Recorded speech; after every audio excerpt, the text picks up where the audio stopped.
बंदी छोड़ सतगुरु रामपाल जी परमेश्वर जी की जय हो। परम पिता परमात्मा सारी सृष्टि के रचनहार कुल मालिक असंख्य ब्रह्मांडों के स्वामी जगत गुरु तीनों लोकों में प्रवेश करके सबका धारण पोषण करने वाले राजा धीराज आत्माधार नाथों के नाथ देवों के देव महादेव सर्वेश्वर महेश्वर मृत्युंजय अजरो अमर आदि अनादि सनातनी प्रभु जगत पिता जगदीश्वर श्री श्री 1008 की उपाधि के वास्तविक अधिकारी अकाल मूरत सौद स्वरूपी राम वासुदेव सर्वगतम ब्रह्म परम पूज्य प्रथम पूज्य परम संत परम पुरुष परम धनी परम दयालु सत्य कबीर हक्का कबीर अल्लाहु अकबर बाखबर अल्लाह ताला जगत के तारणहार जगत के मुक्तिदाता जगत के जगन्नाथ हारे के सहारे हिंदुओं के राम मुसलमानों के अल्लाह सिखों के वाहिगुरु ईसाइयों के मसीह दया के सागर दया निधि करुणा के सागर करुणा निधि स्वयंभू परिभू संकट मोचन कष्ट हरण मंगल करण दुख भंजन अविगत कबीर निर्विकार निर्विषम परमात्मा अलेख सतगुरु आदि अनादि सतगुरु असली मर्यादा पुरुषोत्तम असली राम असली कृष्ण असली घनश्याम असली मुरारी राजाओं के राजा महाराजाओं के महाराजा शहंशाहों के शहंशाह सम्राटों के सम्राट भगवानों के भगवान अल्लाहों के अल्लाह प्रभुओं के प्रभु मसीहाओं के मसीह सच्चे वाहिगुरु बाबाओं के बाबा पीरों के पीर सेठों के सेठ जगत सेठ सावड़सा सेठ सर्वगुण संपन्न अनंत कोटि कलाओं के स्वामी अनंत कोटि ब्रह्मांडों के नायक योगियों में महायोगी ध्यानियों में महाध्यानी सिद्धों में परम सिद्ध ज्ञानियों में तत्व ज्ञानी ब्रह्म ज्ञानी महाज्ञानी परम ज्ञानी सर्वश्रेष्ठ ज्ञानी विज्ञानी युवा कबीर समृद्ध कबीर असमवात अमित ओजा सच्चे रहनुमा करीम अल्लाह सुभान अल्लाह दुनिया के अंतिम पैगंबर 8 सितंबर 1951 से गांव धनाना जिला सोनीपत हरियाणा भारतवर्ष की पावन भूमि पे प्रकट रियल कल की भगवान श्री नारायण साकार हरि श्री बाबा साहेब नूर अनंत परमात्मा सच्चे दरवेश सच्चे बाखबर संत श्रोमणी सतगुरु रामपाल जी परमेश्वर जी के चरण कमल में साध संगति से जुड़े हुए आप और हम सभी सत्सेवक भाई बहनों का अनंत कोटि दंडवत प्रणाम। सत्साई भाई और बहनों, बहुत बड़ी दया बहुत बड़ी मेहर पूज्य गुरुदेव भगवान की परमेश्वर रामपाल जी की, जिनके शुभ आशीर्वाद से विशेष आशीर्वाद से आप और हम सभी साध संगति से जुड़े हुए सत्सेवक भाई बहन अपनी आत्मा के कल्याण हेतु भक्ति मार्ग पर हर प्रकार से मर्यादाओं में रहते हुए संघर्ष करते हुए निरंतर इस सतभक्ति मार्ग पर प्रयासरत हैं, निरंतर आगे की ओर बढ़ रहे हैं।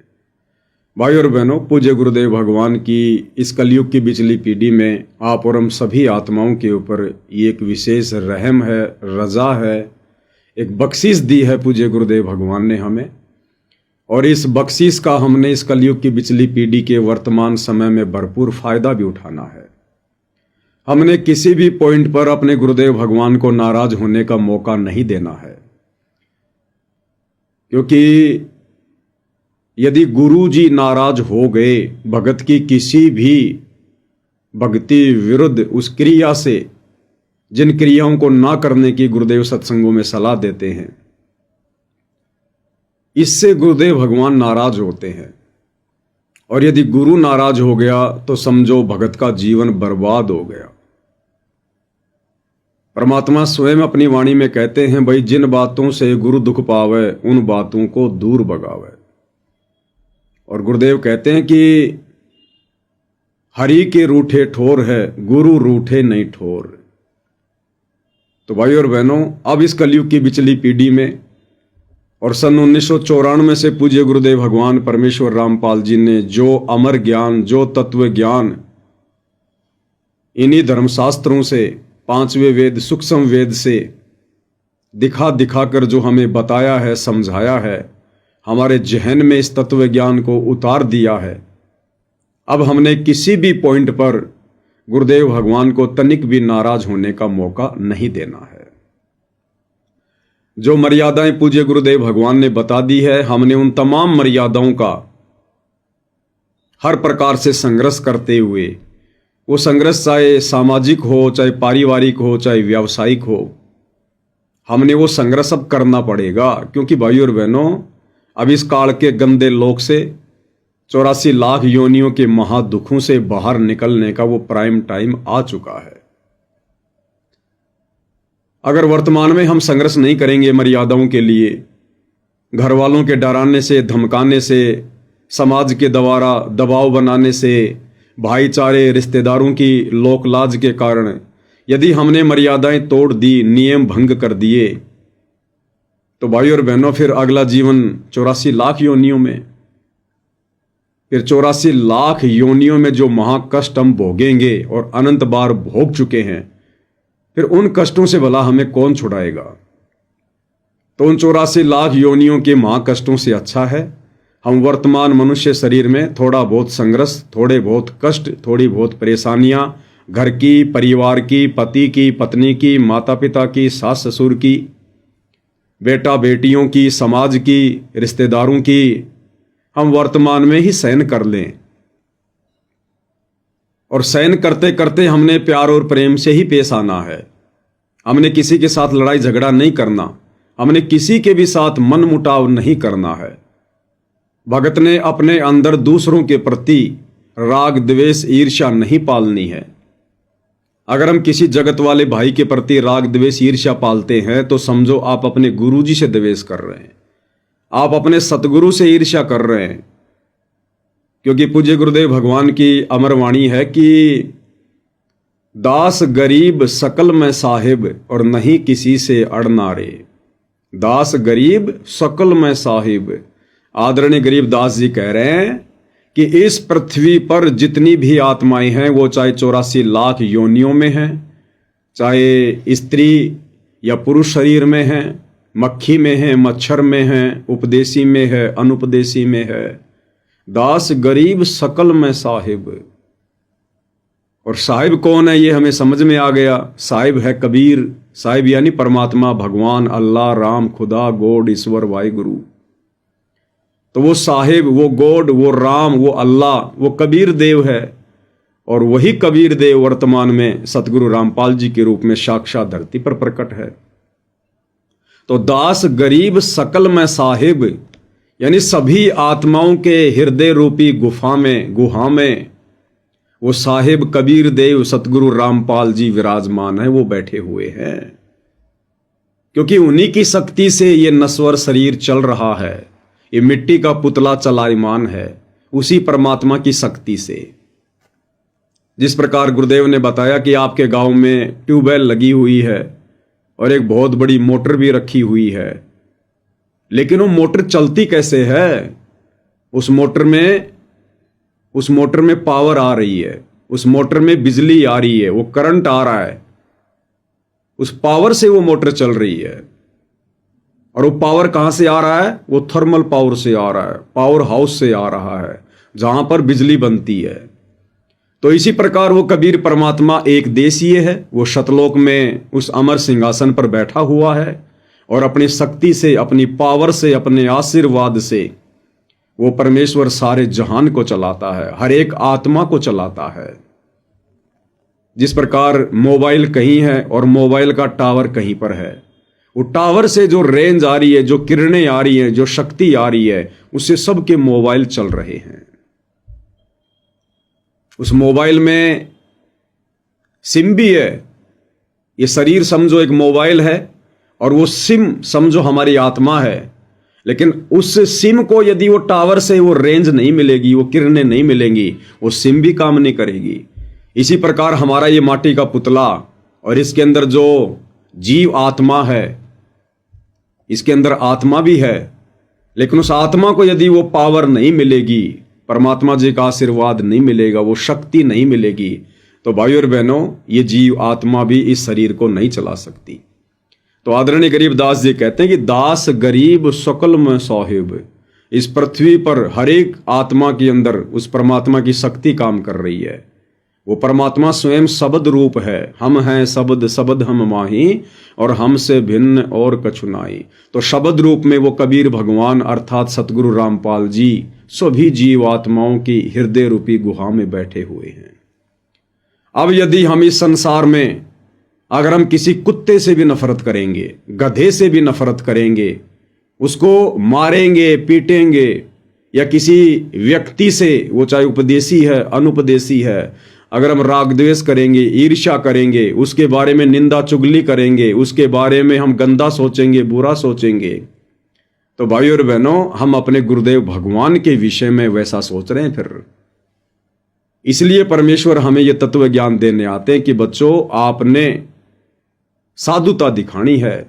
एक भगत के अंदर जो भगत के गुण होते हैं, लक्षण होते हैं, क्योंकि एक भगत की भूमिका, एक दास की भूमिका स्वयं हमारे पूज्य गुरुदेव भगवान भी निभाकर दिखाते हैं।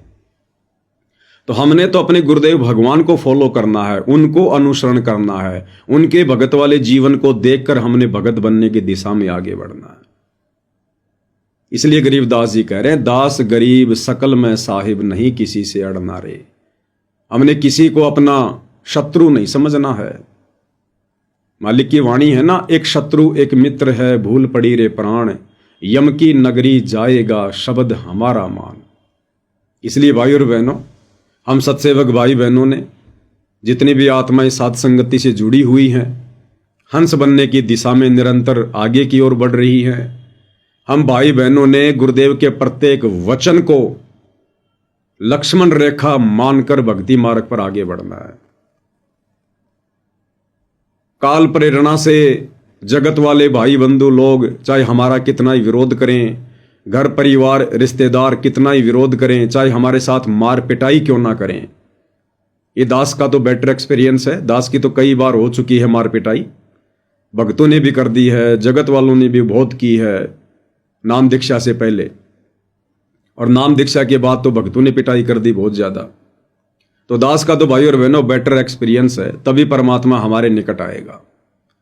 हमने उनके प्रति मन में भी द्वेष पैदा नहीं करना कि इसने मुझे क्यों मारा, हे भगवान इसकी टिकट कब कटेगी, इसका बुरा कब होगा, इसके बुरे दिन कब आएंगे। यदि हमने इतना भी सोच लिया तो भी वो परमात्मा हमारे हृदय रूपी गुहा से बाहर निकल जाएगा। जो नियम है पूज्य गुरुदेव भगवान के, वो नियम है, तब वो परमात्मा हमारे निकट आएगा। क्योंकि ये बंधन है भाई और बहनों, राग द्वेष ईर्ष्या मनमुटाव छल कपट, किसी से ज्यादा मित्रता करना, किसी से ज्यादा बैर भाव करना, ये सब काल के हथकंडे हैं, काल की बेड़ियां हैं। यदि हमने एक भी बेड़ी को, एक भी जंजीर को नहीं काटा तो भला काल हमें कैसे छोड़ेगा। इसलिए हमने अपनी सभी हथकड़ियां कटवानी है, सभी जंजीरें हमने कटवानी हैं। इसलिए गुरुदेव भगवान कहते हैं कि यो गुरु ज्ञान विज्ञान वाणी, जीवित ही जग में मरो। अब जीवित ही संसार में मर जाना यही है। जिस प्रकार मरा हुआ व्यक्ति, अब उस मरे हुए व्यक्ति का ना कोई मित्र होता है ना कोई शत्रु होता है। उस मरे हुए व्यक्ति को चाहे कोई गालियां दो, चाहे उसके ऊपर कोई लठ बरसाओ, चाहे उसको आग में जलाओ, चाहे जमीन में दफनाओ, वो कुछ नहीं कहता, कुछ नहीं बोलता, वो शुशकता भी नहीं है, चुशकता भी नहीं है। चाहे कोई उसकी कितनी मान सम्मान करो, उसकी बढ़ाई करो, कुछ नहीं बोलता वो। ना वो मान बढ़ाई करने से प्रसन्न होता है, ना किसी के द्वारा गाली निकालने से, मारपीट करने से, गंदा बोलने से वो दुखी होता है, क्योंकि वो मर चुका है।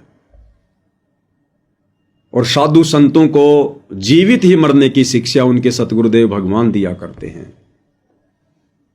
तो हम जब तक जीवित नहीं मरेंगे भाई और बहनों इस भक्ति मार्ग पर, सबको एक परमात्मा की संतान नहीं समझेंगे, सबके अंदर उस कबीर भगवान सतगुरु रामपाल जी की प्राण शक्ति मानकर व्यवहार नहीं करेंगे, तब तक हमारे अंदर से ये काल के द्वारा जो अवगुण भर दिए गए हैं ये बाहर नहीं निकल सकते, और इनके बाहर निकले बिना हम पार नहीं हो सकते। अब सतगुरुदेव भगवान हमें ज्ञान भी देते हैं, समाधान भी देते हैं, और साथ साथ में फिर गुरुदेव भगवान हमारी परीक्षा भी लेते हैं। कई बार परमात्मा जानबूझकर ऐसी परिस्थितियां पैदा कर देता है भगत के सामने, वो भगत की परीक्षा का समय होता है। उस समय भगत ने भगतपना दिखाना चाहिए, साधुता दिखानी चाहिए, संत ना छोड़े संतता, चाहे कोटिक में लया संत। तो भाई और बहनों, ये इस प्रकार की बहुत सारी परीक्षाएं आप और हमारी होंगी। कुछ परीक्षाएं हमारे संस्कारों के कारण होंगी, जिनको हमने गुरुदेव के ज्ञान को आधार बनाकर, साधुता का परिचय देकर, आधीन भाव दिखाकर हमने स्वयं ही उसको काटना है। और कुछ परीक्षाएं जानबूझकर पूज्य गुरुदेव भगवान भी लेंगे हमारी। तो हमने तो हर प्रकार से और इस पृथ्वी लोक पर हर दिन अपनी परीक्षा का दिन समझकर, परमात्मा ने इस दास से पहले भी बुलवाया था कि भाई और बहनों, यदि हमने इस सतभक्ति मार्ग पर सफल होना है तो 2 बातें हमने गांठ बांध लेनी है। सबसे पहली बात, यदि हमने भक्ति मार्ग पर सफल होना है, एक भगत बनना है, साधु बनना है, वास्तव में बगुले से हंस बनना है, जीवित मरना है, तो हमने अपने पूज्य गुरुदेव भगवान के भगत वाले जीवन को देखना है। यदि हम किसी और भगत के जीवन को देखकर चलेंगे, हम कभी भी सफल नहीं हो पाएंगे। भगत हो सकता है बहुत अच्छी अच्छी बातें बनाएगा, मीठी मीठी बातें बोलेगा, हो सकता है वो हाथ जोड़ के या अधीनी से आपको उपदेश दे, लेकिन है वो एक जीव, वो कभी भी अपना रंग बदल सकता है, कभी भी। तो उस भगत के उस जीवन को देखकर हम कभी भी भक्ति मार्ग पर सफल नहीं हो सकते। भगत की करनी और कथनी में अंतर होता है, कभी भी आ सकता है। जरूरी नहीं है आज यदि कोई बहुत अच्छा भगत है तो 2 साल बाद भी वो बहुत अच्छा रहेगा। रहे, बहुत अच्छी बात है, उसका खुद का भला होगा, आत्मा का कल्याण होगा। लेकिन हमने केवल इसी बात को लेकर आगे नहीं बढ़ना है कि मैं उस भगत को देख कर चलूं, नहीं। हमने अपने गुरुदेव भगवान वाले भगत के जीवन को देखकर चलना है। जो भूमिका गुरुदेव भगवान ने निभाई है एक भगत बनकर, 17 फरवरी 1988 को आदरणीय रामदेवानंद जी को अपना मुंह बोला गुरु धारण किया, एक भगत की भूमिका की उन्होंने 6 वर्ष तक। तो भाई और बहनों, हमने उस जीवन को देखकर आगे बढ़ना है कि किस प्रकार से परमात्मा ने दासातन दिखाया, आधीनी दिखाई, सभी के प्रति उन्होंने जो है प्रेम भाव दिखाया। पूज्य गुरुदेव भगवान गांव-गांव जाया करते थे पाठ करने के लिए, गांव-गांव जाते थे सत्संग करने के लिए सन 1994 से। और गुरुदेव भगवान के साथ में लोग उनको ना पहचान कर, आम व्यक्ति मानकर, काल प्रेरणा से कैसी कैसी बदतमीजियां किया करते थे, उनका उपहास उड़ाया करते थे, भला बुरा कहा करते थे, गालियां तक निकाला करते थे, डले तक मारा करते थे। बहुत सारे भगत भाई बहनों को गुस्सा आ जाता था, लेकिन गुरुदेव भगवान यही कहते थे कि नहीं नहीं, ये हमारे ही भाई बहन हैं, हमने किसी भी बात का प्रत्युत्तर नहीं देना है, ये काल प्रेरणा से ऐसा कर रहे हैं, तुम भी तो पहले ऐसे ही थे। गुरुदेव भगवान हमें समझाते हैं कि बच्चों, तुम भी तो पहले ऐसे ही थे इस परमात्मा की शरण में आने से पहले। जब इनको समझ में आएगी तो ये भी हाथ जोड़ते हुए आएंगे, माफी मांगेंगे ये। तो गुरुदेव ने बताया कि हमने इनके साथ में प्रेम भाव से ही पेश आना है, प्रेम भाव से। और पूज्य गुरुदेव जी का जो छोटा लड़का है मनोज, उसने अपना इंटरव्यू दिया और उस इंटरव्यू में उसने क्या बताया। जब गुरुदेव गांव-गांव जाते थे पाठ करने, सत्संग करने, लोग कैसा उनके साथ दुर्व्यवहार करते थे और गुरुदेव भगवान क्या शिक्षा दिया करते थे। तो ये चीजें काफी मतलब ये चीजें चली स्टार्टिंग में। तो वो ये चीजें चलने के बाद गुरुजियों के फिर हजारों में संख्या हुई, भक्तों के नाम दीक्षा ले, फिर लाखों में संख्या हुई, आज करोड़ों में संख्या है गुरुजी। इसके बीच में एक बात और बताना चाहूंगा, जब गुरुजी शुरू में स्टार्टिंग का संघर्ष करते थे उस समय पे हमने देखा तो गुरुजी सत्संग कर रहे हैं, गाँव में शरारती तत्व होते हैं, वो क्या करते हैं, गुरुजी सत्संग कर रहे हैं, बाहर बैठे भाई आंगन में बाहर, तो क्या करते हैं, शरारती तत्व ऊपर से पत्थर फेंकते, शरारती तत्व पत्थर फेंकते, वो डिस्टर्ब करते ज्यादा से ज्यादा। तो वो बताते हैं जो श्रद्धालु बैठे जी ऐसे ऐसे, तो गुरुजी तब भी यही बोलते थे, बोले बेटा पहले तुम भी ऐसे थे। जो श्रद्धालु बैठे तो बोला तुम भी ऐसे ही थे पहले, जब तक तुमको ज्ञान समझ में नहीं आया है, तो तुम भी यही सोचते थे हमारे बारे में, यही चीजें करते थे। और जब वो समझ जाएंगे, वो भी तुम्हारे भाई है, अगर वो भी उनको भी जब ये ज्ञान समझ में आ जाएगा, वो भी तुम्हारी तरह बैठेंगे आके। अच्छा, मतलब किसी प्रकार से विरोध नहीं करते थे? विरोध नहीं करते थे गुरुदेव जी, बिल्कुल ये नहीं कहते थे भाई उनको कहो जाके बोल लो, या ना गुरु जी मना कर देते, नहीं नहीं, उनको अपना काम करने दो, मैं अपना काम कर रहा हूँ। अच्छा। अब भक्तों को थोड़ा गुस्सा होता, जो ऐसे कैसे कर दिया, ऐसे कैसे वो कर रहे हैं, मतलब तो गुरुजी मना कर देते, नहीं नहीं झगड़ा नहीं करना है, वो अनजान है, उनको ज्ञान नहीं है अभी इस चीज का। तो ये चीजें काफी बार हुई। और ये एक चीज और देखने को मिली, ये एक जगह नहीं कई जगह हो जाती थी। तो उसके बाद वही जो पत्थर फेंकते थे, पता नहीं होता पत्थर फेंक के भागे, वो आके बताते थे जब उनको समझ में आती थी। फिर वो सत्संग पता लग गया उनको, सत्संग कहीं सुना, तब आके मैंने खुद देखा है गुरुजियों के आगे हाथ जोड़ते हो, बोला जी हमें माफ कर दो। गुरुजी बोले क्या हो गया भाई? बोला जी हम आप आते थे ना हमारे इस गाँव में, हम पत्थर फेंका करते आपके ऊपर। आज वो हाथ जोड़े बैठे थे गुरुदेव जी के आगे, और गुरुदेव जी उनको उठकर गले लगा रहे हैं। गुरुजी बोले कोई बात नहीं भाई, कोई बात नहीं बेटा, आज आपको समझ में आ गई ये चीजें, तो आज हमारे साथ लग के आप परमात्मा का ज्ञान हो गया आपको। वो रोते, मैंने रोते हुए देखा उनको कि जी हमसे बहुत बड़ी गलती हो गई। क्यों? उनको तो ज्ञान समझ में आ गया, भक्ति समझ में आ गई थी कि एक संत को सताने का, दुख देने का क्या दर्द होता है। और गुरुजी फिर भी माफ करते, कोई बात नहीं बेटा, आप भी हमारे बच्चे, उस समय तो अनजान थे, आज आपको ये चीजें समझ में आ गई, ज्ञान समझ में आ गया।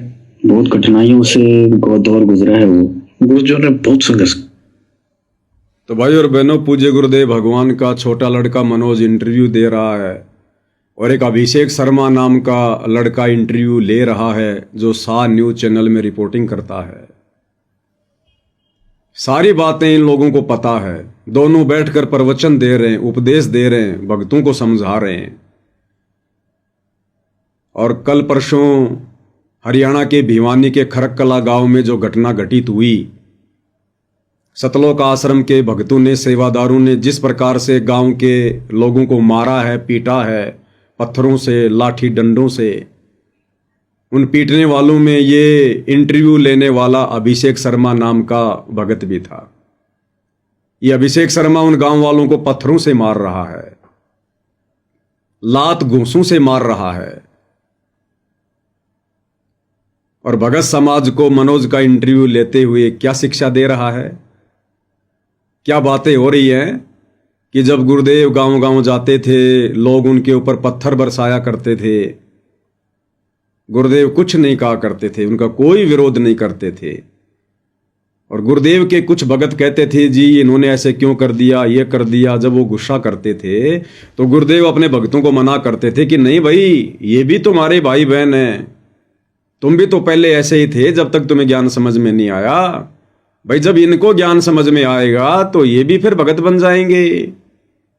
और फिर मनोज कह रहा है कि मैंने अपनी आंखों से देखा है, फिर वही लोग जो गुरुजी के ऊपर पत्थर बरसाया करते थे, गालियां निकाला करते थे, फिर गुरुजी के चरणों में आकर रोया करते थे, माफी मांगा करते थे कि जी हमें माफ कर दो, हम वही दुष्ट हैं जो आपके ऊपर हम पत्थर बरसाया करते थे।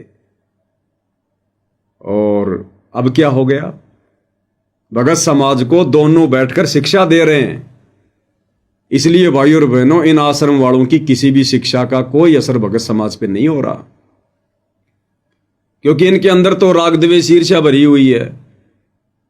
ऊपर से ये साधु बनने का दिखावा करते हैं, भगत बनने का ढोंग करते हैं, तो कैसे इनके शब्दों का भगत समाज पे असर होगा।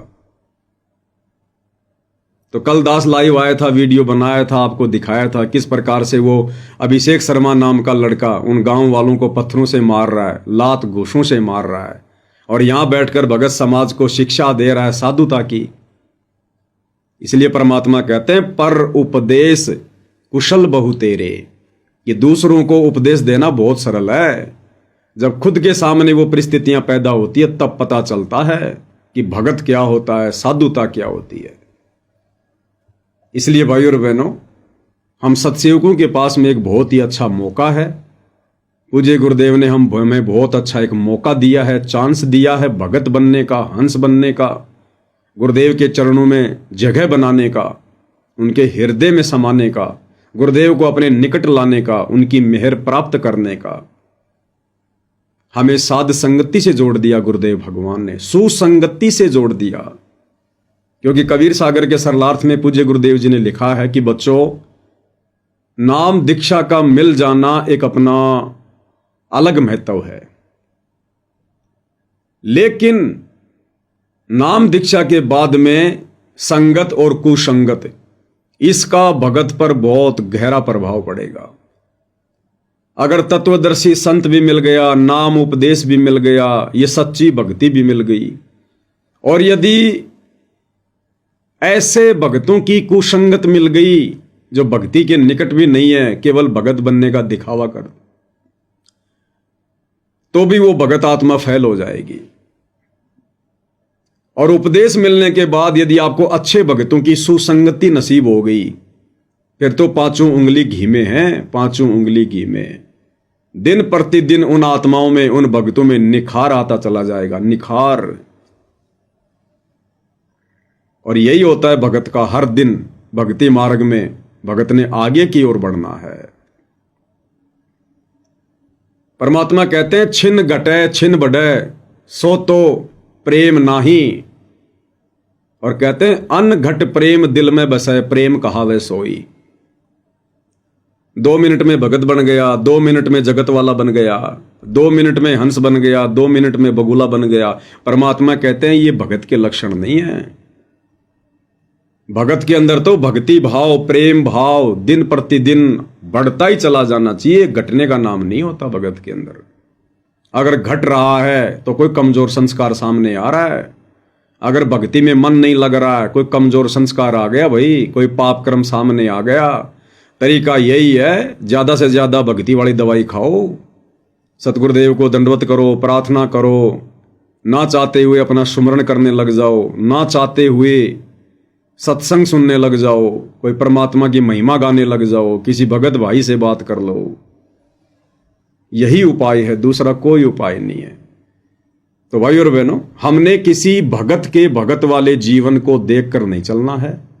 हाँ, यदि भगत हमें अच्छी अच्छी बातें बताता है, बढ़िया शिक्षा देता है, यदि हमें उचित लगे तो हम उन शिक्षाओं को अपने जीवन में ग्रहण करें, लागू करें। लेकिन उस भगत को ही देखकर चलना कि भगत मुझे खाई में ले जा रहा है तो मैं जा रहा हूं, भगत मुझे कुएं में ले जा रहा है तो मैं जा रहा हूं, वो फिर कुसंगति हो जाएगी, वो फिर देखा देखी हो जाएगी, भेड़ चाल हो जाएगी, और फिर वो कारण भगत के लिए भक्ति में बाधक बनेगा, नाशक बनेगा। और यदि हम अपने पूज्य गुरुदेव भगवान के भगत वाले जीवन को देखकर चलेंगे तो भाई और बहनों, यदि हम आंख बंद करके यदि फॉलो करेंगे, हमें कहीं कोई नुकसान नहीं होगा।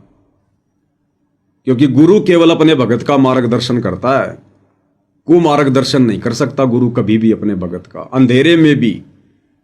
इसलिए अपने गुरुदेव भगवान के ऊपर ब्लाइंड फेथ करके, अंधविश्वास करके हम उनके लीलामयी भगत वाले जीवन को फॉलो करें, जिससे हमें सब कुछ मिलेगा। तो साधुता, आधीनी भाव, दासातन, ये पूज्य गुरुदेव ने भगत का प्रथम लक्षण बताया, प्रथम लक्षण। परमात्मा कहते हैं, आधीनी के पास है पूर्ण ब्रह्म दयाल, मान बड़ाई मारियो बेअदबी सिरकाल। आधीन भगत के पास में पल पल सतगुरु रहता है, उसकी मेहर रहती है। ये एक परमात्मा ने ऑटोमेटिक एक सिस्टम बना रखा है भाई और बहनों, एक ऑटोमेटिक सिस्टम बना रखा है परमात्मा ने। जैसे गाड़ी बनाने वाली कंपनी ने ऑटोमेटिक सिस्टम बना रखा है। यदि आप ब्रेक के ऊपर पैर रखोगे तो गाड़ी रुकेगी रुकेगी, यदि आप एक्सीलेटर के ऊपर पैर रखोगे तो गाड़ी आगे को बढ़ेगी बढ़ेगी।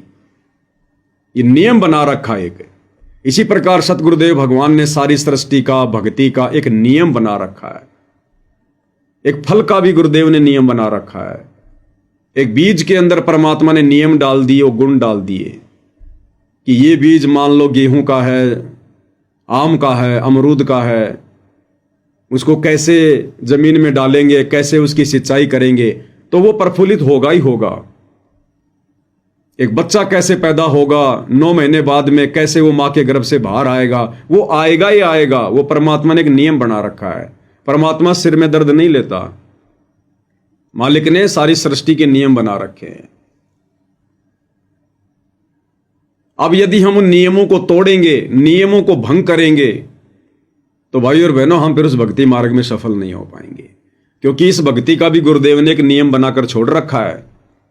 आप और हमें गुरुदेव ने सृष्टि रचना सुना दी, पुस्तकों से दिखा दिया, पढ़ा दिया, सत्संग कर दिए, साथ में गुरु ने हमें गुरु मर्यादा दे दी, एक नियम बना के दे दिया हमारे को गुरुदेव भगवान ने।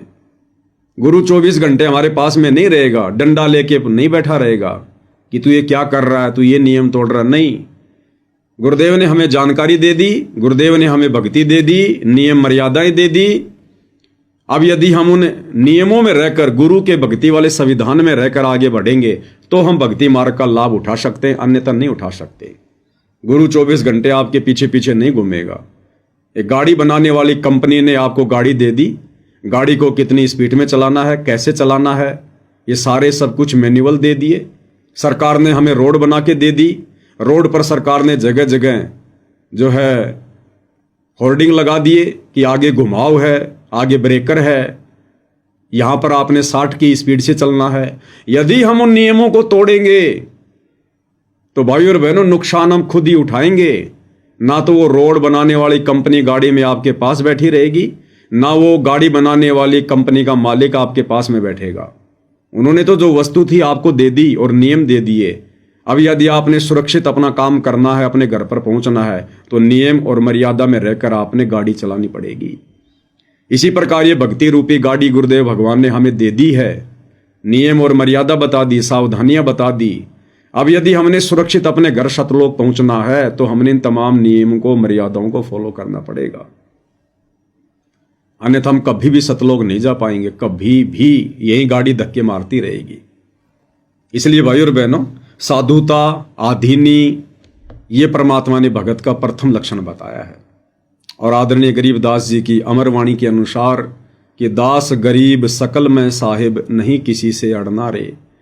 यदि हमने किसी को भी अपना दुश्मन समझा, हाँ, दुनिया चाहे हमें अनजान में, अज्ञानता में, नादानी में, मूर्खता में, दुनिया वाले चाहे हमें लाख अपना दुश्मन समझें, अपना शत्रु समझें, हमारे साथ दुश्मन जैसा व्यवहार करें, शत्रु जैसा व्यवहार करें, वो उनके कर्म है, वो उनकी मर्जी है, हमारे ऊपर कोई असर नहीं पड़ेगा, कोई फर्क नहीं पड़ेगा यदि हम मर्यादा में हैं तो। जैसे 2020 में कोरोना की बीमारी आई, बहुत सारे लोगों ने इंजेक्शन वगैरह लगवा लिए, और जिन लोगों ने नहीं लगवाए, बहुत सारे लोग ऐसे थे उन्होंने नहीं लगवाए, मैंने भी नहीं लगवाया। तो जो लोग ज्यादा डरे हुए थे, जिन लोगों ने इंजेक्शन लगवा लिए थे, वो जब कभी कभार ऐसे लोगों से मिलते थे जिन लोगों ने इंजेक्शन नहीं लगवा रखे थे, तो इंजेक्शन लगवाए हुए लोग डर कर कहते थे कि भाई तूने क्यों नहीं लगवाया इंजेक्शन? अरे भैया मैं तो तेरे पास में नहीं बैठूंगा, इंजेक्शन लगवा, तू मुझे संक्रमित कर देगा। और जिसने इंजेक्शन नहीं लगवाया वो क्या कहता था कि भैया तूने तो लगवा रखा है ना। अरे मैंने नहीं लगवाया, लेकिन तूने तो लगवा लिया, तो तेरा तो बचाव होना चाहिए, फिर तू क्यों डर रहा है? अरे डरना तो मेरे को चाहिए जिसने नहीं लगवाया, और तूने इंजेक्शन भी लगवा लिया, फिर भी तू करोगे नहीं दूर रह, तू भी लगवा इंजेक्शन। अरे तूने तो अपना बचाव कर लिया ना, अपना प्रोटेक्शन तूने कर लिया ना, फिर मेरे से क्यों डर रहा है? इसका मतलब उस व्यक्ति को खुद के इंजेक्शन पर भी भरोसा नहीं है। ठीक इसी प्रकार भाई और बहनों, इस सतभक्ति मार्ग पर अब हमने हर प्रकार से अपने पूज्य गुरुदेव भगवान पर ब्लाइंड फेथ करके आगे बढ़ना है। और दुनिया वाले चाहे हमसे लाख शत्रुता निभाएं, हमसे लाख राग द्वेष करें, आप और हमारा बाढ़ भी बाका नहीं होगा, बाढ़ भी, क्योंकि हमने सतगुरुदेव भगवान का मर्यादा रूपी इंजेक्शन लगवा रखा है। और ये इंजेक्शन जिसने एक बार लगवा लिया और दवाई को ढंग से जो अंदर जाने देगा, उसका फिर बाढ़ भी बाका नहीं हो सकता, बाढ़ भी बाका। तो दुनिया चाहे हमसे लाख दुश्मनी करें, भगत चाहे हमसे लाख वैर भाव करें, क्योंकि सारे लोग भगत नहीं होते, नाम दीक्षा लेते कोई भगत नहीं बन जाता। कोई लोग 20-20 साल में भी भगत नहीं बन पाए अभी तक। सतगुरुदेव भगवान का कलयुगी परिवार, उनके बेटा बेटी, भाई बंधु रिश्तेदार अभी तक भगत नहीं बन पाए। उनको तो 30-30 वर्ष हो गए नाम दीक्षा लिए हुए, आज भी वो बगुले के बगुले हैं। रोज हिसार जेल से गुरुदेव के संदेश आते हैं, गुरुदेव रोते हैं, उनको डांटते हैं, फटकारते हैं कि नालायको तुम कब भगत बनोगे, तुम कौन से दिन सुधरोगे, क्यों तुम मुझे दुखी कर रहे हो, क्यों भगवान को दुखी कर रहे हो, क्यों तुम मेरा रिजल्ट जो है खराब कर रहे हो। तो भाई अभी तक तो पूज्य गुरुदेव भगवान का कलयुगी परिवार ही सन 2025 तक भगत नहीं बना। जो पिछले 20 वर्षों से, 25 वर्षों से, 30 वर्षों से दीक्षा लेकर और संगत में बहुत बड़े भगत बनने का दिखावा कर रहे हैं। तो भाई और बहनों, हमने यदि भगत बनना है तो अपने पूज्य गुरुदेव भगवान के लीला में जीवन को अपने ऊपर अंगीकार करना पड़ेगा। ये नियम है, अध्यात्म का प्रथम नियम है। यदि हमने सफल होना है तो अपने गुरुदेव भगवान के भगत वाले जीवन को ही देखकर हमने भक्ति मार्ग पर आगे बढ़ना पड़ेगा। ये प्रथम नियम है। और दूसरा, हमने जीवित मरना पड़ेगा। फिर हमने जीवित मरना पड़ेगा। ये समाज की लोक लाज, झूठी मर्यादा, ये लोक दिखावा, ब्याह शादी, भात छूचक, ये फालतू का ऋण संस्कार बढ़ाने वाला लेन देन करना, ये त्योहार वगैरह मनाना जिनका वर्तमान में कोई औचित्य नहीं है, इन तमाम समाज के अनुकूल और भक्ति के प्रतिकूल, भक्ति के विरुद्ध ये जितनी भी सामाजिक मर्यादा है, हमने इनको छोड़ना पड़ेगा। तब भगत भाई और बहनों, हमारा इस काल के लोक से सतगुरुदेव भगवान पीछा छुड़वाएंगे, दूसरा कोई तरीका नहीं है। तो भाई और बहनों, पूज्य गुरुदेव भगवान वर्तमान में हिसार जेल में बैठकर जो विशेष संदेश एक अंतिम विकल्प के रूप में, एक अंतिम विकल्प के रूप में जो भगत समाज को दे रहे हैं, अब हमने इन विशेष संदेशों को फॉलो करना पड़ेगा, इनका अनुसरण करना पड़ेगा। ये अंतिम शिक्षा दी जा रही है गुरुदेव भगवान के द्वारा। अंतिम ये प्रार्थना समझ लेना पूज्य गुरुदेव भगवान की। इन हिसार जेल से आने वाले विशेष संदेशों को समझकर, सुनकर यदि किसी ने अभी भी भगत का चोला धारण नहीं किया, जैसा भगत हमें गुरुदेव बनाना चाहते हैं, यदि हम वैसे भगत नहीं बने, तो इसके बाद गुरुदेव की तरफ से फिर और कोई मौका नहीं है, कोई चांस नहीं है। तो पूज्य गुरुदेव भगवान के आशीर्वाद से विशेष संदेश नंबर 14 का आज ये भाग नंबर 2 है, जिसके ऊपर हम साथ संगति करने जा रहे हैं। पूज्य गुरुदेव जी से प्रार्थना करेंगे कि परमेश्वर हमें सद्बुद्धि दे, और ये जो विशेष संदेश हैं जिनको समझना भाई और बहनों ब्रह्मा विष्णु महेश के भी वश की बात नहीं है। परमेश्वर हम सबको आशीर्वाद दें, हमें सद्बुद्धि दें परमात्मा, अपने इस अमृत ज्ञान को समझने की, और समझकर हम अपने जीवन में धारण कर सकें, लागू कर सकें, परमेश्वर के इन अनमोल वचनों का अनुसरण कर सकें। परमेश्वर हमें वो भी शक्ति दें, सद्बुद्धि दे। तो विशेष संदेश नंबर 14 भाग नंबर 2, आगे पूज्य गुरुदेव भगवान हमें क्या शिक्षा दे रहे हैं। निर्विकार निर्भय तुही और सकल वैमान, यदि साधो और सकल वैमान, सब पर तेरी साहिबी, सब पर तेरी साहिबी, तुझ पर साहिब ना। निर्विकार निर्भय, पूज्य गुरुदेव भगवान कह रहे हैं, निर्विकार निर्भय तू ही और सकल भयमान, सब पर तेरी साहिबी, तुझ पर साहिब नाए। किसको कह रहे हैं गुरुदेव भगवान? किसी को नहीं कह रहे। स्वयं को समझाने के लिए स्वयं के ऊपर उदाहरण देकर समझाते हैं। आज हमें समझ में आ जाना चाहिए इस तत्व ज्ञान को लेकर कि सतलोक से चलकर वो कबीर परमात्मा संत का चोला धारण करके सतगुरु की भूमिका करते हुए तत्वदर्शी संत की भूमिका करते हुए अपनी महिमा अपने ऊपर लेकर स्वयं ही बताता है। वो कहते ना कि भगवान का तो यहां कोई हुकारा भरने वाला भी नहीं है, हुकारा भरने वाला भी। जैसे एक व्यक्ति किसी को कोई कहानी सुना रहा है, दूसरा व्यक्ति उसका हुकारा भरता है, हाँ तो ये जो अनमोल ज्ञान, तत्व ज्ञान परमात्मा स्वयं चलकर शतलोक से लेकर आते हैं हम काललोक में फंसी आत्माओं को समझाने के लिए, इस सत्य ज्ञान का तो कोई हुकारा भरने वाला भी इस पृथ्वी पर नहीं होता है, क्योंकि इस परमेश्वर के अलावा ये तत्व ज्ञान, ये सृष्टि रचना का ज्ञान किसी के पास नहीं होता है।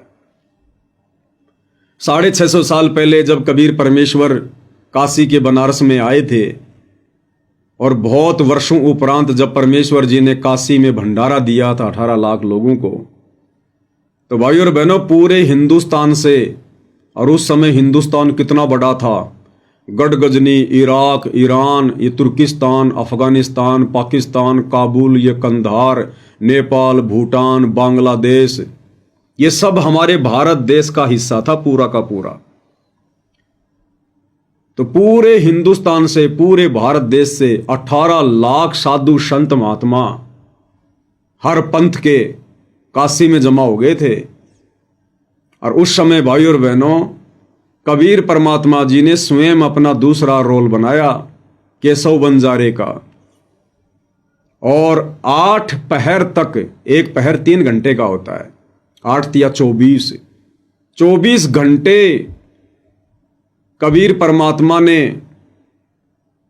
अपने दूसरे रूप केशव बंजारे वाले रूप में सवाल किए, प्रश्न किए, और कबीर जी ने 24 घंटे तक जवाब दिए, सत्संग किया 24 घंटे तक। यानी जो बातें कबीर परमात्मा हमें यहां आकर बताना चाहते हैं, उन बातों के तो यहां कोई सवाल करने वाला भी नहीं है। वो 18 लाख साधु संत महात्मा थे जो अपने आप को ज्ञानी, ध्यानी, महाज्ञानी समझते थे, लेकिन किसी की सुरती भी नहीं थी। इसलिए परमात्मा ने स्वयं दूसरा रूप बनाया केशव बंजारे का, और एक रूप में सवाल कर रहे हैं, दूसरे रूप में जवाब दे रहे हैं।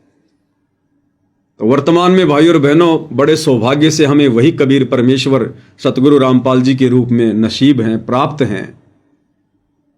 तो इस परमेश्वर ने अपने द्वारा रची गई सृष्टि का, इस अध्यात्म का, शास्त्र अनुकूल सत भक्ति मार्ग का ज्ञान सतलोक से चलकर स्वयं ही आकर बताना पड़ता है। यहां कोई हुकारा भरने वाला भी नहीं है, यहां उनसे कोई सवाल भी करने वाला नहीं है, क्योंकि किसी की बुद्धि वहां तक है ही नहीं। इसलिए गुरुदेव भगवान क्या कह रहे हैं, किसको कह रहे हैं कि निर्विकार निर्भय तू ही और सकल भय मान, हे जी साधो और सकल भय मान, सब पर तेरी साहेबी, सब पर तेरी साहेबी, तुझ पर साहेब ना निर्विकार निर्भय। अब हमने समझनी है ये बात कि वो निर्विकार निर्भय परमात्मा कौन है। स्वयं सतगुरु रामपाल जी हैं। पहली बात तो ये, इस काल के लोक में 21 ब्रह्मांड में निर्भय होकर सच्चाई या ब्रह्मा विष्णु महेश भी नहीं बता सकते। निर्भय होकर ये सच्चाई ब्रह्मा विष्णु महेश की माताजी दुर्गा भी नहीं बता सकती, क्योंकि सृष्टि रचना में गुरुदेव ने बताया कि इस काल में ज्योति निरंजन ने दुर्गा को पाबंद कर रखा है। यदि मेरे विषय में तूने ये सच्चाई आम जन को तो छोड़ो, अगर मेरे तीनों बेटों ब्रह्मा विष्णु महेश को भी बता दी तो मेरे से बुरा कोई और नहीं होगा। ये दुर्गा भी डरी हुई है, ये दुर्गा भी यहां पर निर्भय होकर सच्चाई नहीं बता सकती। ये ब्रह्मा विष्णु महेश बेचारे सच्चाई कहां से बता देंगे जब इनको पता ही नहीं है। फिर ये अपने आप को वेद शास्त्रों का ज्ञाता कहने वाले चतुर्वेदी, त्रिवेदी, द्विवेदी, आचार्य, शंकराचार्य, पोप, पादरी, पंडित, मुल्ला, मौलवी, ये काजी, पीर, पैगंबर, कुतुब, ओलिया और ये सुर नर मुनि ज्ञानी, ये कहां से बता देंगे भाई और बहनों में सच्चाई। कहां इनके पास में मोक्ष मार्ग है, मोक्ष का ज्ञान है, सतलोक का ज्ञान है। तो आज इस पृथ्वी पर सन 1994 से ये सच्चाई निर्भय होकर, सृष्टि रचना का ज्ञान निर्भय होकर हम पृथ्वीवासियों को कौन दे रहे हैं? सतगुरु रामपाल जी दे रहे हैं। तो ये ज्ञान वही दे सकता है जो निर्विकार और निर्भय है, और इस अखल सृष्टि में निर्विकार और निर्भय केवल परम पूज्य परमेश्वर सतगुरु रामपाल जी हैं। तो आप और भगत भाई बहनों ने अब परमेश्वर की महिमा करनी चाहिए। ये शब्द हमने अपने पूज्य गुरुदेव भगवान के लिए गाना चाहिए, बोलना चाहिए उनकी महिमा में। परमेश्वर तो हमें समझा रहे हैं, हमारे को अध्यात्म समझाने के लिए अपने ऊपर उदाहरण देकर स्वयं ही स्वयं को निर्विकार कह रहे हैं, अपने आप को छुपाते हुए कि मैं तो उस कबीर जी का भेजा हुआ दास हूं, मैं तो उसका संदेश वाहक हूं, मैं तो उसकी हंस आत्मा हूं। परमात्मा तो कबीर जी हैं। यही लीला तो परमात्मा चारों युगों में करते हैं। सतयुग में परमात्मा आते हैं, एक तत्वदर्शी संत का रूप धारण करके आते हैं। सतयुग में सतसुकृत ऋषि के नाम से आए, अपने आप को कभी नहीं कहा कि मैं भगवान हूं, मैं परमात्मा हूं, और यही ज्ञान दिया करते थे जो ज्ञान आज दे रहे हैं पूज्य गुरुदेव भगवान। सन 1994 से दे रहे हैं गुरुदेव भगवान, लेकिन किसी ने भी उनके ज्ञान को स्वीकार नहीं किया। मनु जैसे उन तथाकथित विद्वानों ने परमात्मा का नाम ही बदल दिया, वामदेव, वामदेव नाम रख दिया कबीर परमेश्वर जी का, यानी उल्टा ज्ञान देने वाला। त्रेता में परमात्मा मुनिंद्र ऋषि के नाम से आए, लोगों ने विरोध किया। बहुत कम आत्माएं थी जिन्होंने ज्ञान को स्वीकार किया, लेकिन अंत तक वो भी मर्यादाओं में नहीं रह पाए। द्वापर में परमात्मा करुणा में ऋषि के नाम से आए, यही सत ज्ञान दिया, यही सृष्टि रचना का ज्ञान दिया। अपने आप को दास कहा करते थे, परमात्मा का भेजा हुआ संदेश वाहक कहा करते थे। 650 साल पहले कलयुग के प्रथम चरण में कबीर नाम से आए और अपने आप को कभी भी नहीं कहा कि मैं भगवान हूं, मैं परमात्मा हूं। एक आध को कहा तो उन्होंने माना नहीं और कहा कि परमात्मा तो सतलोक में रहता है, उसका सत्य पुरुष नाम है। अब क्या नाम बताए परमात्मा का, क्योंकि कबीर नाम से तो खुद आए हुए थे, गुरु बनकर भूमिका कर रहे थे।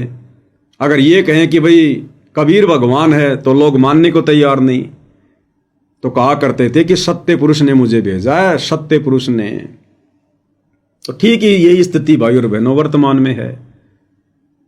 जब तक हम आत्माओं को ज्ञान नहीं हो जाता, गुरु की पहचान नहीं हो जाती है, तब तक गुरुदेव भगवान इस प्रकार से अपने आप को छुपाते रहेंगे, अपने से अन्य को परमात्मा बताकर हम तक ज्ञान पहुंचाते रहेंगे, हमारी बुद्धि को विकसित करते रहेंगे। और ये कार्यक्रम तो परमात्मा का आजीवन चलता रहेगा। लेकिन जिन जिन आत्माओं को वो उपलब्धि प्राप्त हो जाती है गुरुदेव को पहचानने की, उनको समझने की, फिर उन आत्माओं ने गुरु को कोई संदेश वाहक मानकर नहीं, कोई हंस आत्मा मानकर नहीं, कबीर का भेजा हुआ दास मानकर नहीं, फिर स्वयं कबीर परमात्मा ही धरती पर प्रकट हैं। फिर इस प्रकार से हमने गुरुदेव भगवान के साथ व्यवहार करना है। और जिन जिन आत्माओं ने इस प्रकार से गुरु को पहचान कर उनके साथ व्यवहार करना शुरू कर दिया, पतिव्रता पद पर रहकर भक्ति करनी शुरू कर दी, गीता अध्याय 3 श्लोक 13 के अनुसार उन्हें परमात्मा मानकर भोग लगाना शुरू कर दिया। क्योंकि भाई और बहनों 4 युग बीत चुके हैं। वर्तमान की कलयुग की इस बिचली पीढ़ी के अलावा और साध संगति से जुड़े हुए सत्सेवक भाई बहनों के अलावा 4 युग बीत गए हैं। इस परमेश्वर को किसी ने भी परमेश्वर मानकर भोग नहीं लगाया जब ये गुरु रूप में आते हैं। 4 युग बीत चुके हैं, किसी ने भी इस परमेश्वर को परमेश्वर मानकर जब ये सतगुरु रूप में आते हैं इनकी आरती नहीं उतारी है। केवल लोगों ने आरतियां की है, दीपक के साथ आरतियां उतारी नहीं है। तो भाई और बहनों, अब ये सौभाग्य 4 युगों के बाद सर्वप्रथम यदि किसी को नसीब हुआ है तो हम सत्सेवक भाई बहनों को नसीब हुआ है। तो निसंदेह आप और हम परमेश्वर के कितने निकट हैं, हम कितना उनकी नजरों में हैं। पल पल परमात्मा उस कुंज पक्षी की तरह आप और हमारे पर अपनी हृदय की वो जो मेहर है, जो रजा है, वो बरसाते रहते हैं। तो आप और हमने भाई और बहनों ये विशेष मौका जो गुरुदेव ने आप और हमारे ऊपर बख्श दिया है, अब हमने इस मौके को बिल्कुल भी नहीं गंवाना है, बिल्कुल भी नहीं खोना है। ये संसार तो वैसे भी छूटेगा भाई और बहनों एक दिन।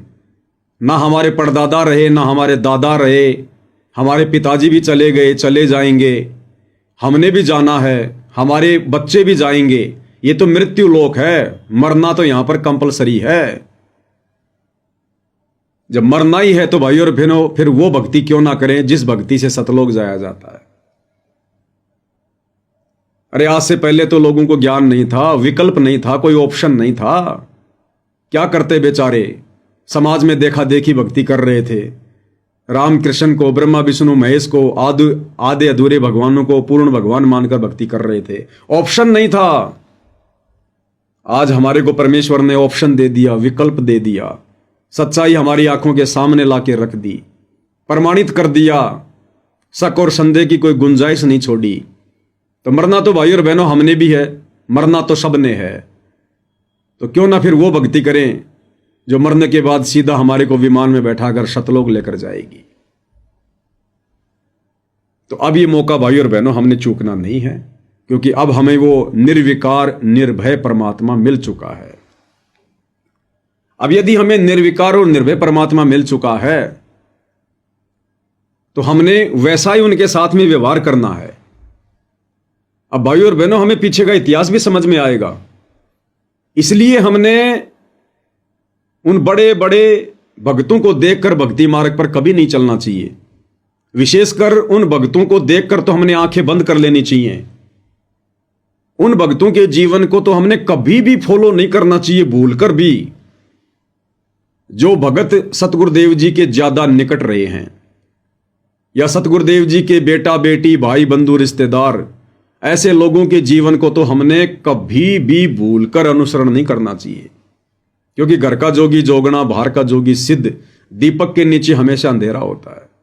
अब हमें उन भक्तों की रहनी करनी समझ में आएगी। अब साथ संगति से जुड़ने के बाद परमेश्वर ने जो सद्बुद्धि हमारी खोली है, अब हमें समझ में आएगा उनकी रहनी करनी कि 30 वर्षों से उन्होंने गुरु को क्या समझ रखा था, अपने जैसा मानुष। अब बताइए, गुरुदेव कह रहे निर्विकार निर्भय तू ही और शकल भयमान, सब पर तेरी साहिबी तुझ पर साहिब नाई। कि उस कबीर परमेश्वर जी के अलावा सृष्टि में दूसरा कोई साहब नहीं है, भगवान नहीं है, और सब पर उन्हीं की साहिबी अर्थात उन्हीं की सत्ता चलती है। और वो कबीर परमेश्वर निसंदेह वर्तमान में सतगुरु रामपाल जी हैं। हमें तो समझ में आ गया, बाकी दुनिया को भी धीरे धीरे आ ही जाएगा। जब तक दुनिया नहीं समझेगी तब तक विरोध रहेगा, कोई बड़ी बात नहीं है। शुरू में सच्चाई का विरोध ही होता है, लेकिन धीरे धीरे जीत सच्चाई की होती है। इसलिए परमात्मा कहते हैं सत ना छोड़े सूरमा, सत छोड़े पत जाए, और सत के बांधे लक्ष्मी फेर में लगी आए।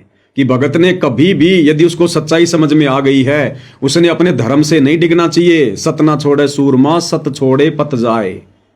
यदि आपने सच्चाई का रास्ता छोड़ दिया तो आपकी भक्ति कमाई नष्ट हो जाएगी, आपका धर्म नष्ट हो जाएगा। और कहते हैं सत के बांधे लक्ष्मी फेर में लगी आए। यदि आप अपने नियम पर हैं, अपने धर्म कर्म पर है, सच्चाई पर हैं, तो वापस वही दिन पुनः आएंगे। जीत हमेशा सच्चाई की होगी। तो अब हमें समझ में आएगा भाई और बहनों कि वो निर्विकार निर्विषम परमात्मा सतगुरु रामपाल जी हैं। लेकिन क्या उनके परिवार ने, जो पिछले 30 वर्षों से भक्ति कर रहा है, वो बड़े बड़े भगत जो पिछले 20, 25, 30 वर्षों से उनके निकट रहते हैं, क्या उन्होंने अपने गुरु को कभी निर्विकार समझा, निर्भय समझा, परमात्मा के रूप में जाना? कभी नहीं। अगर सतलोक आश्रम से जुड़े बड़े बड़े परम भक्तों ने, गुरुदेव के परिवार ने गुरुदेव को निर्विकार और निर्भय परमात्मा मान लिया होता, समझ लिया होता, सारी सृष्टि का साहिब समझ लिया होता, तो भाई और बहनों, ना ही तो उस करोथा आश्रम में कभी भी उस निर्विकार परमात्मा को बचाने के लिए बॉडीगार्डों की आवश्यकता पड़ती। उन बंदूकधारियों की, उन बॉडीगार्डों की कभी आवश्यकता नहीं पड़ती। भगत ऐसी मूर्खता कभी नहीं करता। यदि अपने गुरु को परमात्मा मान लेता, निर्भय मान लेता, साहिब मान लेता, फिर वो साहिब, वो परमात्मा, वो कबीर देव, जो सतगुरु रूप में आकर सारी पृथ्वी का पालन पोषण करता है, सबकी बॉडी की रक्षा करता है, सबकी सुरक्षा करता है, उस परमात्मा की सुरक्षा बंदूक हाथ में लेकर भगत कभी सौपन में भी नहीं कर सकता। हाथ जोड़ लेगा कि परमात्मा मैं तो नरक में गिरूंगा, पाप का भागी बनूंगा भयंकर, यदि मैंने ये महा गलती की तो। बरवाला आश्रम में 20-20 बॉडीगार्ड, 25-25 बॉडीगार्ड बंदूक ले लेकर गुरुदेव के आगे पीछे चलते थे। जब गुरुदेव सत्संग करते थे बरवाला आश्रम में, चारों तरफ बुलेट प्रूफ शीशों की केबिन बना रखी थी कि हमारे गुरुजी को कोई गोली ना मार दे। बुलेट प्रूफ शीशे लगा रखे थे। उसके बावजूद भी दो दो भगत जब गुरुदेव सत्संग करते थे, दोनों उन कोणों पर खड़े हो जाते थे। एक भगत तो इधर संगत की तरफ लेके बंदूक खड़ा रहता था, एक भगत इधर संगत की तरफ लेके बंदूक खड़ा रहता था। क्या समझ रखा था इन लोगों ने अपने गुरु को? अपने जैसा 2 कोड़ी का जीव, मानुष्य। और गुरुदेव ने अपने सत्संगों में क्या बताया? भाई और बहनों, ये सत्संग ही अध्यात्म की मूल है, भक्ति की जड़ है। इसलिए गुरुदेव भगवान कहते हैं कि ये कलयुग की बिचली पीढ़ी में ज्ञान आधार का मार्ग है। जिसने सत्संग नहीं सुने, नहीं समझे, वो कभी भी भक्ति मार्ग पर दृढ़ होकर आगे नहीं बढ़ सकता। अब गुरुदेव ने हमें सत्संगों में क्या बताया? पूज्य गुरुदेव भगवान कह रहे हैं कि हम उस भगवान के पुजारी हैं जो कभी मरता नहीं है। यानी है तो स्वयं ही अविनाशी, लेकिन भूमिका तो एक भगत की कर रहे हैं, एक संत की कर रहे हैं, अपने आप को छुपाते हुए। तो कह रहे हैं कि हम उस भगवान के पुजारी हैं जो कभी मरता नहीं है। क्या कहते हैं पूज्य गुरुदेव भगवान? ध्यान से सुनिएगा भाई और बहनों। कंस मार दिया, किसी ने रावण मार दिया। हम उस भगवान के पुजारी है जो मारता नहीं, वो सबका रक्षक है। कर्म आधार पर छोड़ देता, जो उससे जैसे करेगा वो भर लेगा, लेकिन वो मारता नहीं और मरता भी नहीं किसी से। उसको डर नहीं, हथियार रखता नहीं। इसलिए तो उस परमात्मा के पुजारी हैं जो कभी किसी को मारता नहीं। तो क्या कह रहे हैं गुरुदेव भगवान? कि हम उस भगवान के पुजारी हैं जो कभी किसी को मारता नहीं है, और ना वो कभी किसी से मरता है। हम उस भगवान के पुजारी हैं, और ना किसी से वो राग द्वेष करता, ना लड़ाई झगड़ा करता, ना मार पिटाई करता, क्योंकि उसने कर्मों के आधार पर सबको छोड़ रखा है। जो जैसे कर्म करेगा उसका फल उसको वैसा ही मिलता रहेगा। इसलिए हमने किसी भी भगत की किसी भी उल्टी सीधी उन क्रियाओं को देखकर डिसीजन नहीं लेना, क्योंकि यहां तो जैसे कर्म करोगे फिर वैसा ही भोग भोगना पड़ेगा। तो हमने केवल उन्हीं चीजों को फॉलो करना है जो गुरुदेव ने बताई है, सत्संगों में बताई है। उनका भोग अच्छा ही होगा, बुरा हो ही नहीं सकता। और कह रहे हम उस भगवान के पुजारी हैं जो कभी किसी को मारता नहीं। जैसे राम ने मार दिए, श्री कृष्ण जी ने मार दिए, शेरावाली 8 हाथों में 8 हथियार रखती है, हनुमान जी गदा रखते हैं, राम रावण युद्ध में लाखों मार दिए। तो ये भगवानों के लक्षण नहीं होते। भगवान तो कर्म आधार पे छोड़ देता है, जो जैसा करेगा वैसा पाएगा, सिर में दर्द नहीं लेता। तो अगर इन सतलोक आश्रम वालों ने, पूज्य गुरुदेव के बेटा बेटी भाई बंधु रिश्तेदारों ने, इन बड़े बड़े कोऑर्डिनेटरों ने जो आज इन सतलोक आश्रमों के संचालक बन के बैठे हैं, यदि इन लोगों ने अपने गुरुदेव को पहचान लिया होता तो भाई और बहनों, ये कभी भी ये गलती ना करते गुरु के बॉडीगार्ड बनने की। ये कभी भी गुरु की बॉडी को सुरक्षित रखने का ठेका नहीं लेते। और वर्तमान में भी ये लोग वही गलतियां कर रहे हैं, आज भी वही गलतियां कर रहे हैं लोग। और देख लेना आगे भी इन लोगों की यही गलतियां रहेंगी। ये लोग नहीं सुधरने वाले, इनके कर्म ही इनको सुधारेंगे। राम किसी को मारे नहीं, मारे तो हत्यारा राम, अपने आप ही मर जाएंगे कर कर खोटे काम। तो हमने भाई और बहनों इन तमाम बातों से शिक्षा लेनी है जो गुरुदेव कह रहे हैं कि भगवान किसी को मारता नहीं और भगवान किसी से मरता नहीं। वो तो कर्म आधार से छोड़ देता है। जिसने जैसा कर्म किया है वो कर्मों की मार से नहीं बच सकता। चाहे किसी भी ब्रह्मांड में बैठा हो, किसी भी लोक में बैठा हो, जैसे उसने कर्म किए हैं समय आने पर अच्छे या बुरे वो उसने भोगने पड़ेंगे। इसलिए हमने अपने गुरुदेव भगवान के भगत वाले जीवन को देखकर चलना है। सत्संगों में गुरुदेव ने हमें जो दिशा निर्देश दे दिए हैं उनके अनुसार हमने भक्ति मार्ग पर आगे बढ़ना है। इसलिए परमात्मा किसी के साथ लड़ाई झगड़ा करना, मन मुटाव करना, वैर भाव करना, राग द्वेष ईर्ष्या करना, छल कपट करना, धोखाधड़ी करना, बेईमान करना, इसलिए परमेश्वर हमें मना करते हैं, अन्यथा आपने उन कर्मों का भोग भोगना पड़ेगा। आपके साथ यदि कोई धोखाधड़ी कर रहा है, बदतमीजी कर रहा है, तो उल्टा जवाब ना दो। आवत गाड़ी एक है, उल्टा हो अनेक है, कबीर ना उल्टी रहे एक ही एक। जो तो को काटा बोवे वाको बो तो फूल, तो ये फूल के फूल है वाको है त्रिशूल। समय आने पर जैसे वो कर्म कर रहा है परमेश्वर उसको सजा अवश्य देगा। फिर हम क्यों ठेकेदार बने?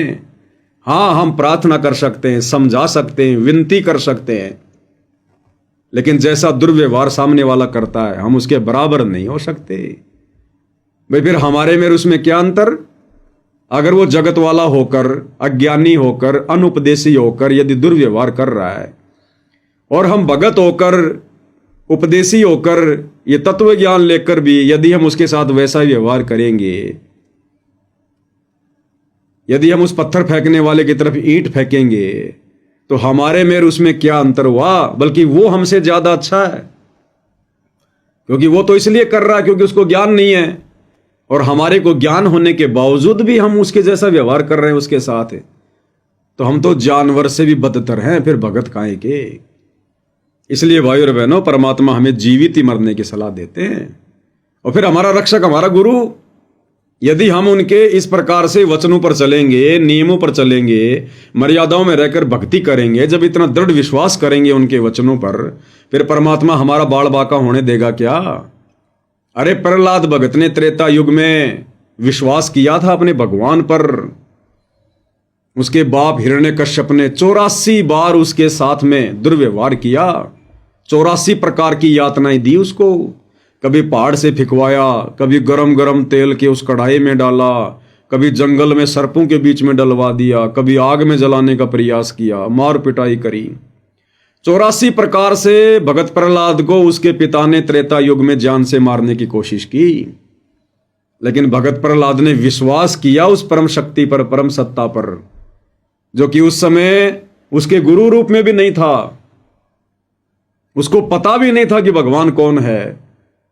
पूर्व जन्म के संस्कार से विष्णु जी को परमात्मा मानकर ओम विष्णु देवाय नमः, ओम विष्णु देवाय नमः, नारद को अपना गुरु धारण कर रखा था।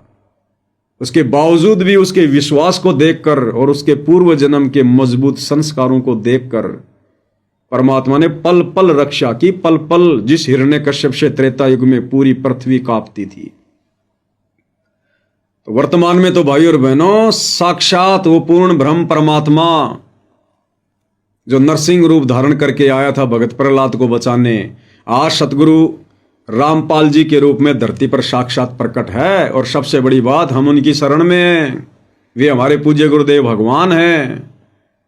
तो भाई और बहनों, हमने तो जो विधि गुरुदेव भगवान ने बताई है, जो मर्यादा बताई है, भगत के जो लक्षण बताए हैं, बस हमने उन पर खरा उतरना है। बाकी काम पूज्य गुरुदेव भगवान का है। परमात्मा कहते हैं, जय हमरा भगत पछोड़ी होई तो हमरा नाम न लेवे कोई। अगर मेरे भक्ता पर आपत्ति आ गई तो मेरा नाम कौन लेगा? संसार में भक्ति कौन करेगा? तो परमेश्वर पल पल रक्षा करेगा, पल पल यदि हमें विश्वास है तो। लेकिन करेगा मर्यादित भक्तों की। मर्यादा तोड़ के चाहे कितना विश्वास करके बैठ जाना, मर्यादा तोड़ के चाहे कितना विश्वास करके बैठ जाना, कोई बचाव नहीं होगा। जिस प्रकार गुरुदेव भगवान ने बताया कि विश्वास करके और गधे के नीचे बाल्टी लेके बैठ जाओ, कभी भी दूध की नहीं भरेगा, वो मूत की भर सकता है, दूध की नहीं भरेगा। तो विश्वास, लेकिन विश्वास भी वही करो जहां पर सत्यता हो।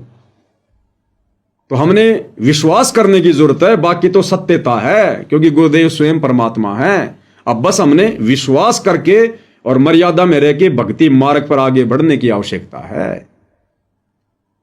तो इस प्रकार से भाई और बहनों, ये जो शब्द है निर्विकार निर्भय तू ही और शकल भयमान, और सब पर तेरी साहिबी तुझ पर साहिब नाए, तो वो निर्विकार निर्विषम परमात्मा पूज्य गुरुदेव भगवान है, परमेश्वर रामपाल जी हैं। और भाई और बहनों, हमने इसी प्रकार से इस भक्ति मार्ग पर दृढ़ता के साथ स्वयं तो आगे बढ़ना ही बढ़ना है, अपने भगत भाई बहनों को भी जितना हो सके उतनी हमने दृढ़ता देनी है, सत प्रेरणा देनी है, क्योंकि भगत को भगत ही दृढ़ करेगा। इस ज्ञान से भगवान के बाद भगत ही परिचित होता है। संसार को तो इस तत्व ज्ञान की छीट भी नहीं है। संसार तो हमारा विरोध कर सकता है, हमें दृढ़ नहीं कर सकता, हमारे को कमजोर कर सकता है, क्योंकि उनकी क्रियाओं में और हमारी क्रियाओं में, समाज की परंपराओं में, भगत की परंपराओं में रात और दिन का अंतर हो जाता है। जगत में और भगत में 36 का आंकड़ा हो जाता है। तो जगत तो कभी हमें हिम्मत दे ही नहीं सकता। तो भगवान के बाद यानी गुरु के बाद यदि भगत भाई बहनों को कोई हिम्मत देगा तो कौन देगा? गुरु का शिष्य देगा, गुरु भाई देगा, गुरु बहन देगी। तो विशेषकर हम भगत भाई बहनों ने जो हम सतगुरु रामपाल जी की शरण में हैं, अरे और भी नहीं तो कम से कम भगत भाई बहनों के साथ तो प्यार प्रेम से रहो। भगत भाई बहनों के साथ मिलके तो अपने भगवान की महिमा करो। लेकिन देखो वर्तमान में काल का कितना भयंकर दाव षड्यंत्र,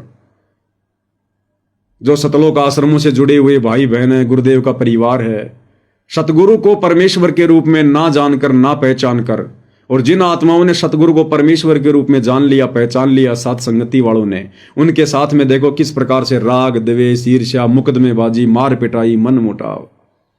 तो सोचो भाई और बहनों, बाकी संसार का क्या होगा जब गुरुदेव भगवान के पिछले 35 वर्षों के संघर्ष से, उस प्रयास के चलते अभी तक संगत में ही एक मत नहीं हो पा रहा।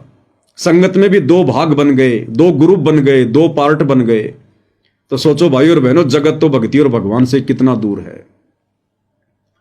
तो जिन जिन आत्माओं पर पूज्य गुरुदेव ने मेहर कर दी है, रजा कर दी है, सतज्ञान की, मर्यादाओं की अपनी पहचान करवा दी है, तो उन साध संगति से जुड़े हुए सत्सेवक भाई बहनों ने तो बिल्कुल कमर कस लेनी है, बिल्कुल कमर, कि अब हम अपने गुरुदेव भगवान को नाराज होने का तनिक भी मौका नहीं देंगे, बिल्कुल भी मौका नहीं देंगे। तो भाई और बहनों, अंत में हम पूज्य गुरुदेव भगवान की महिमा में एक शब्द गाएंगे। बंदी छोड़ सतगुरु रामपाल जी परमेश्वर जी की जय हो।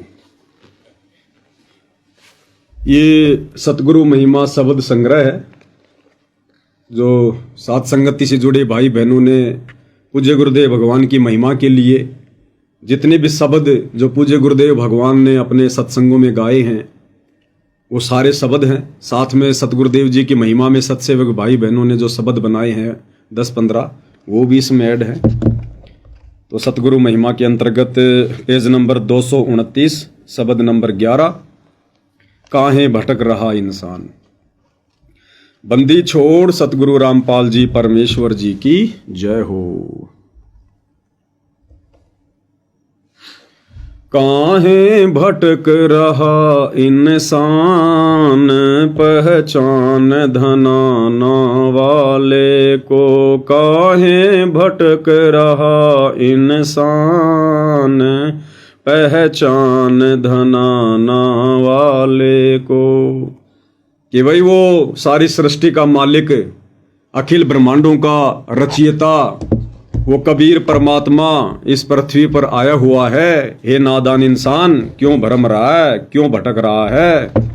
अपने परमेश्वर जी की पहचान कर, सतगुरु रामपाल जी के सत्संग सुन, विचार कर उनके वचनों पर। काहे भटक रहा इंसान, पहचान धनाना वाले को। पहचान धनाना वाले को, गुरुदेव धनाना वाले को। पहचान धनाना वाले को, भगवान धनाना वाले को। काहे भटक रहा इंसान, पहचान धनाना वाले को, काहे भटक रहा इंसान, पहचान धनाना वाले को। फिर क्या कहते हैं, मथुरा भटको चाहे काशी, फिर भी न मिले अविनाशी। मथुरा भटको चाहे काशी, फिर भी न मिले अविनाशी। क्यों पत्थरों का कर गुणगान, पहचान धनाना वाले को। क्यों पत्थरों का कर गुणगान, पहचान धनाना वाले को। काहे भटक रहा इंसान, पहचान धनाना वाले को। कि भाई चाहे मथुरा में जाओ, चाहे काशी में जाओ, चाहे वृंदावन में जाओ, कहीं भी जाओ, वो अविनाशी परमात्मा इस प्रकार भटकने से नहीं मिलता। वो किसी मंदिर में, मस्जिद में, चर्च में, गुरुद्वारे में कैद होकर नहीं रहता। उसको जानने के लिए, पहचानने के लिए सबसे पहले आपने सच्चे सतगुरु को जानना पड़ेगा। सच्चे सतगुरु के प्रवचन सुनने पड़ेंगे, तब आपको वो अविनाशी परमात्मा मिलेगा। और हम इन मंदिरों में, मस्जिदों में, चर्चों में जाकर खाली इन पत्थरों के निर्जीव, बेजुबान, बेबस, लाचार भगवानों की भक्ति कर सकते हैं, झूठा गुणगान कर सकते हैं। और इन पत्थरों के गुणगान करने से अविनाशी नहीं मिलेगा, भक्ति नहीं मिलेगी, हमारे कष्ट नहीं कटेंगे, हमारे भाग्य में लिखे हुए कष्ट नहीं कटेंगे। उसके लिए हमने गुरु धारण करना पड़ेगा सबसे पहले, और गुरु भी सच्चा हो। अब गुरु तो गांव गांव में बैठे हैं, नगर नगर में बैठे हैं, घर घर में गुरु बैठे हैं। वो नहीं, गरीब अंधे गूंगे गुणु, गरीब अंधे गूंगे गुरु घणे, लंगड़े लोभी लायक, और साहिब से परिचय नहीं, कांव बनावे शाख। उन गुरुओं का क्या करें जिनका परमात्मा से मेल नहीं, जिनका परमात्मा से कोई परिचय नहीं, जो स्वयं परमात्मा के विषय में नहीं जानते। जिस प्रकार शिरडी के साईं बाबा, लाखों लोग उनको फॉलो करते थे, आज भी फॉलो कर रहे हैं, और पूरी जिंदगी वो साईं बाबा एक ही श्लोक बोलते बोलते मर गया, सबका मालिक एक। उसने जिंदगी में किसी को नहीं बताया कि वो सबका मालिक एक कौन है, कहाँ रहता है, कैसे मिलेगा, उसका नाम क्या है, उसका गांव क्या है। तो परमात्मा ने यही लिखवाया कि क्यों पत्थरों का करे गुणगान। अरे जो जिंदा रूप में धरती पर आता है उसका गुणगान कर। वो पत्थर तुझे उपदेश नहीं देगा, लेकिन जिंदा रूप में जो परमात्मा सतगुरु रूप में धरती पर आता है वो तेरी हर शंका का समाधान करेगा। तो जितने भी आन उपासना करने वाले, देवी देवताओं की पूजा करने वाले, बहुत सारे इन धर्मों में बटे हुए भाई बहन, हिंदू, मुस्लिम, सिख, ईसाई, भाई हम सब एक परमात्मा के बच्चे हैं, हम सब जीव आत्मा हैं। हमारी कोई जाति नहीं है, कोई धर्म नहीं है जो हमने ये बना रखे हैं, हिंदू, मुस्लिम, सिख, ईसाई, दुनिया भर की जातियां नहीं। परमात्मा कहते हैं जीव हमारी जाति है, मानव धर्म हमारा, हिंदू, मुस्लिम, सिख, ईसाई धर्म नहीं कोई न्यारा। हम सब जीव हैं, दो कोडी के, हमारी कोई औकात नहीं, 8 मास का पुतला है। ये श्वास निकलते ही सबकी दुर्गति होती है यहाँ पर। तो जीव हमारी जाति है, यानी हमने अपनी औकात को समझना चाहिए कि हम 2 कोडी के प्राणी हैं। जीव की यहाँ कोई औकात नहीं है, चाहे वो देश का प्रधानमंत्री क्यों ना बन जाए। अगर प्रधानमंत्री को सूचना मिले कि आपका बेटा एक्सीडेंट हो गया, भयंकर तरीके से हॉस्पिटल में एडमिट है, वो भले देश का प्रधानमंत्री है, उसका कलेजा यूं करेगा धक धक धक धक। एक्सीडेंट होता है तो प्रधानमंत्री भी मरता है, उसकी कोई स्टील की बॉडी नहीं होती। इसलिए परमात्मा कहते हैं कि ये सब यहाँ 2 कोडी के जीव हैं, ब्रह्मा विष्णु महेश से लेकर 33 करोड़ देवी देवताओं से लेकर, और यहाँ के राजा महाराजाओं, मंत्री और संतरियों से लेकर सब जीव हैं यहाँ पर, सब जीव संज्ञा में हैं। अज्ञानता में, बिना सतगुरु के, और सतगुरु भी मिल गया तो नकली, जिस कारण से खुद को ही भगवान मान के बैठे हैं दुनिया। ये बहुत बड़ी भूल है। पहचान धनाना वाले को, गुरुदेव धनाना वाले को, पहचान धनाना वाले को। गुरुदेव धनाना वाले को काहे भटक रहा इंसान, पहचान धनाना वाले को। फिर क्या लिखवाया मालिक ने, मस्जिद भटको चाहे मंदिर, सतगुरु है घट के अंदर। मस्जिद भटको चाहे मंदिर, सतगुरु है घट के अंदर। ये जगत के तारणहार, पहचान धनाना वाले को। ये जगत के तारणहार, पहचान धनाना वाले को। भाई और बहनों, ये बार बार जो धनाना शब्द बोला जा रहा है, तो भगवान कोई धनाना में नहीं बैठा हुआ है। कोई ये समझ ले भाई जो सतलोक आश्रम वालों ने धनाना आश्रम खोल दिया, बस वहां जाने से भगवान मिलेगा, नहीं।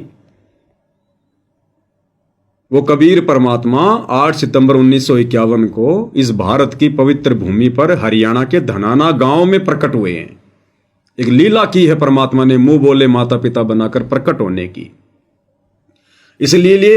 इसलिए धनाना शब्द का प्रयोग किया जाता है। केवल उस धरती के लिए उस गांव का नाम लिया जाता है। बाकी धनाना गांव में जाकर चाहे तुम मकान बना के रह लेना, ऐसे परमात्मा नहीं मिलता। उस सतलोक आश्रम धनाना में जाके चाहे तुम शरीर छोड़ देना, ऐसे परमात्मा नहीं मिलता।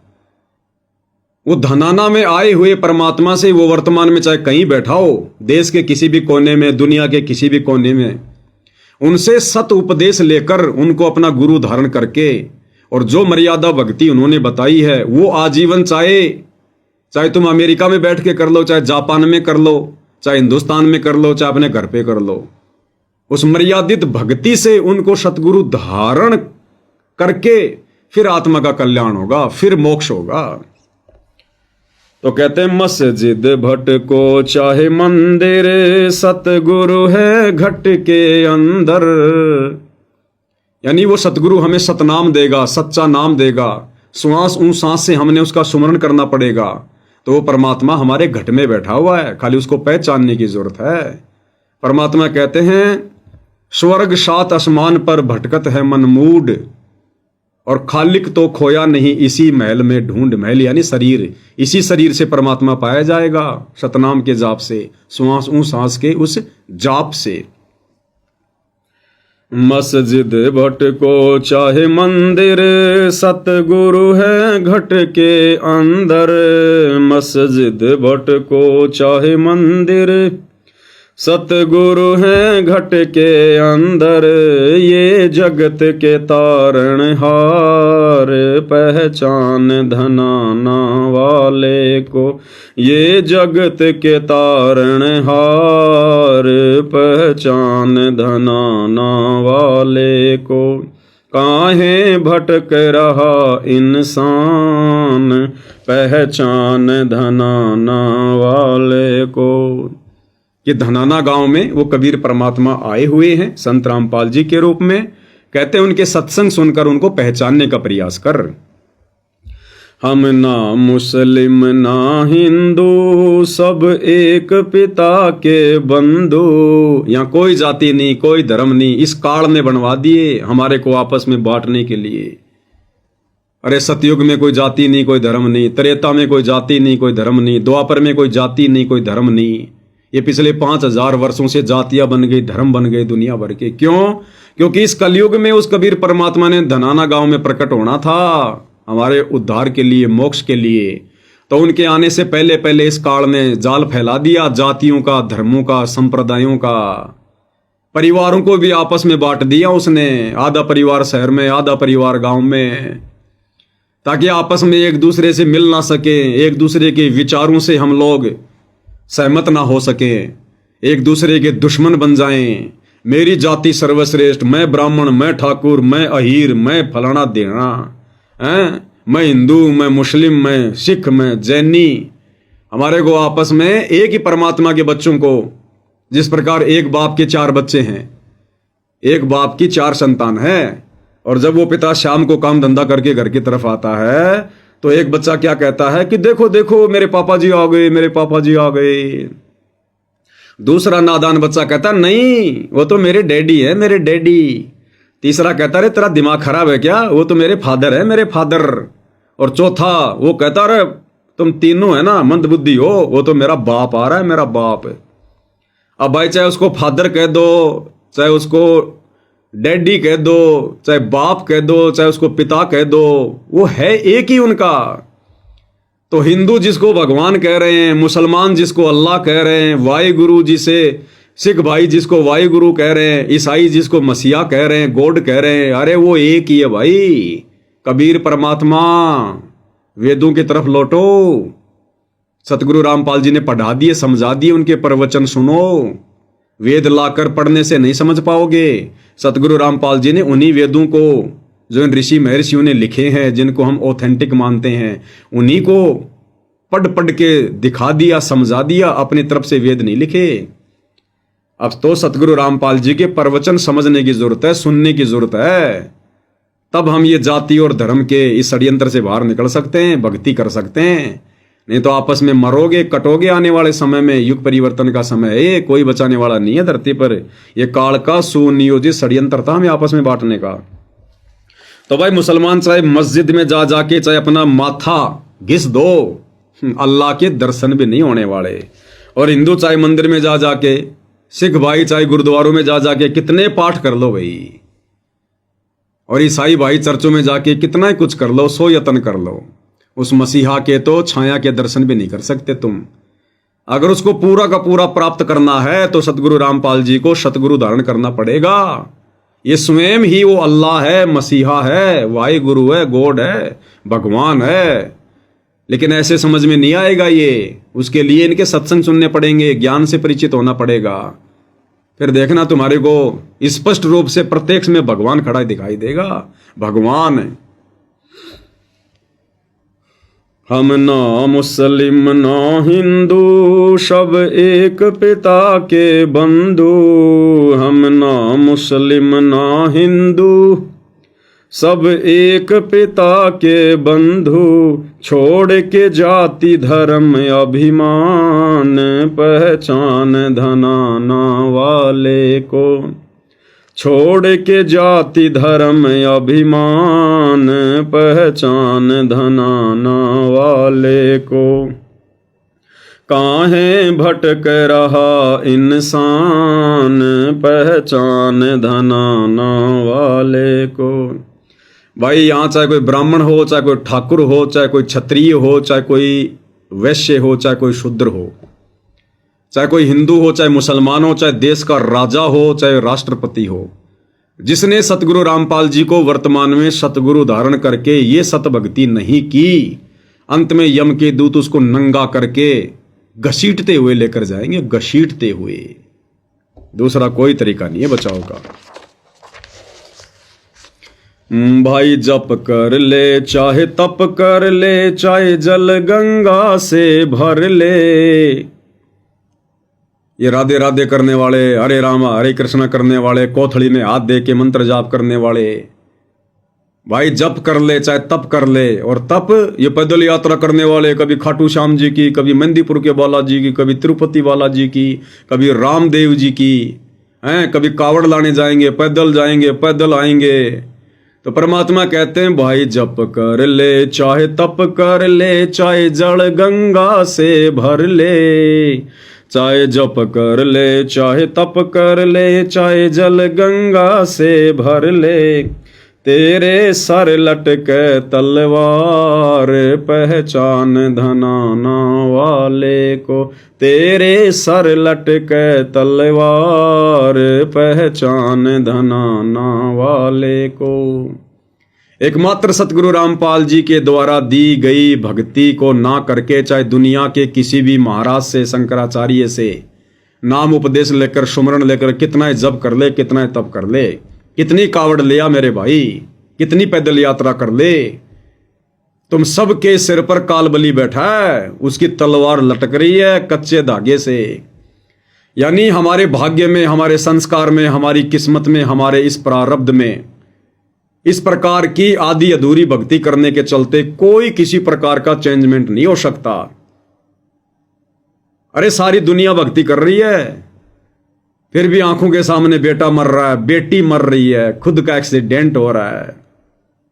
ये आए दिन दुनिया भर की गाड़ियों में आग लग रही है, ब्लास्ट हो रहे हैं, गाड़ियों की गाड़ियां ठुक रही हैं। अभी थोड़े दिन पहले जयपुर के हरमाड़ा क्षेत्र में न्यूज आई थी, आप सबने देखा, एक डंपर वाला शराब के नशे में कई गाड़ियों को रौंद गया, 15-20 लोग मर गए। अरे वो डंपर वाले के डंपर में भी आगे डैशबोर्ड पर शंकर जी की मूर्ति रखी थी, गणेश जी की मूर्ति रखी थी। वो जिन गाड़ियों को रौंद गया, उन छोटी छोटी गाड़ियों में भी माता जी की वो चुंदरी बंधी हुई थी, मालाएं लटकी हुई थी। कोई प्रेमानंद जी का चेला था, कोई किसी का चेला था, अपने गुरुओं की फोटो भी रखी हुई थी, उन गुरुओं के द्वारा बताई गई साधना भी करते थे। लेकिन भाई वो जो तलवार सर पे लटक रही थी ना, वो तो समय आने पर चली चली। ना वो गुरु बचा पाया, ना वो शंकर जी बचा पाया, ना वो माला बचा पाई। ये बचाव होगा केवल सतगुरु रामपाल जी परमेश्वर जी की शरण में आकर जो भक्ति उन्होंने दी है उसको आजीवन मर्यादा में रहकर करते रहने से। फिर ये परमात्मा मृत्यु को टाल देगा। जम जोरा जासे डरे मिटे कर्म के लेख, अदली असल कबीर है कुल का सतगुरु एक। जम जोरा, जम यानी ये काल और जोरा यानी ये मौत, ये भी डरते हैं इस कबीर भगवान सतगुरु रामपाल जी से हाथ जोड़ते हैं।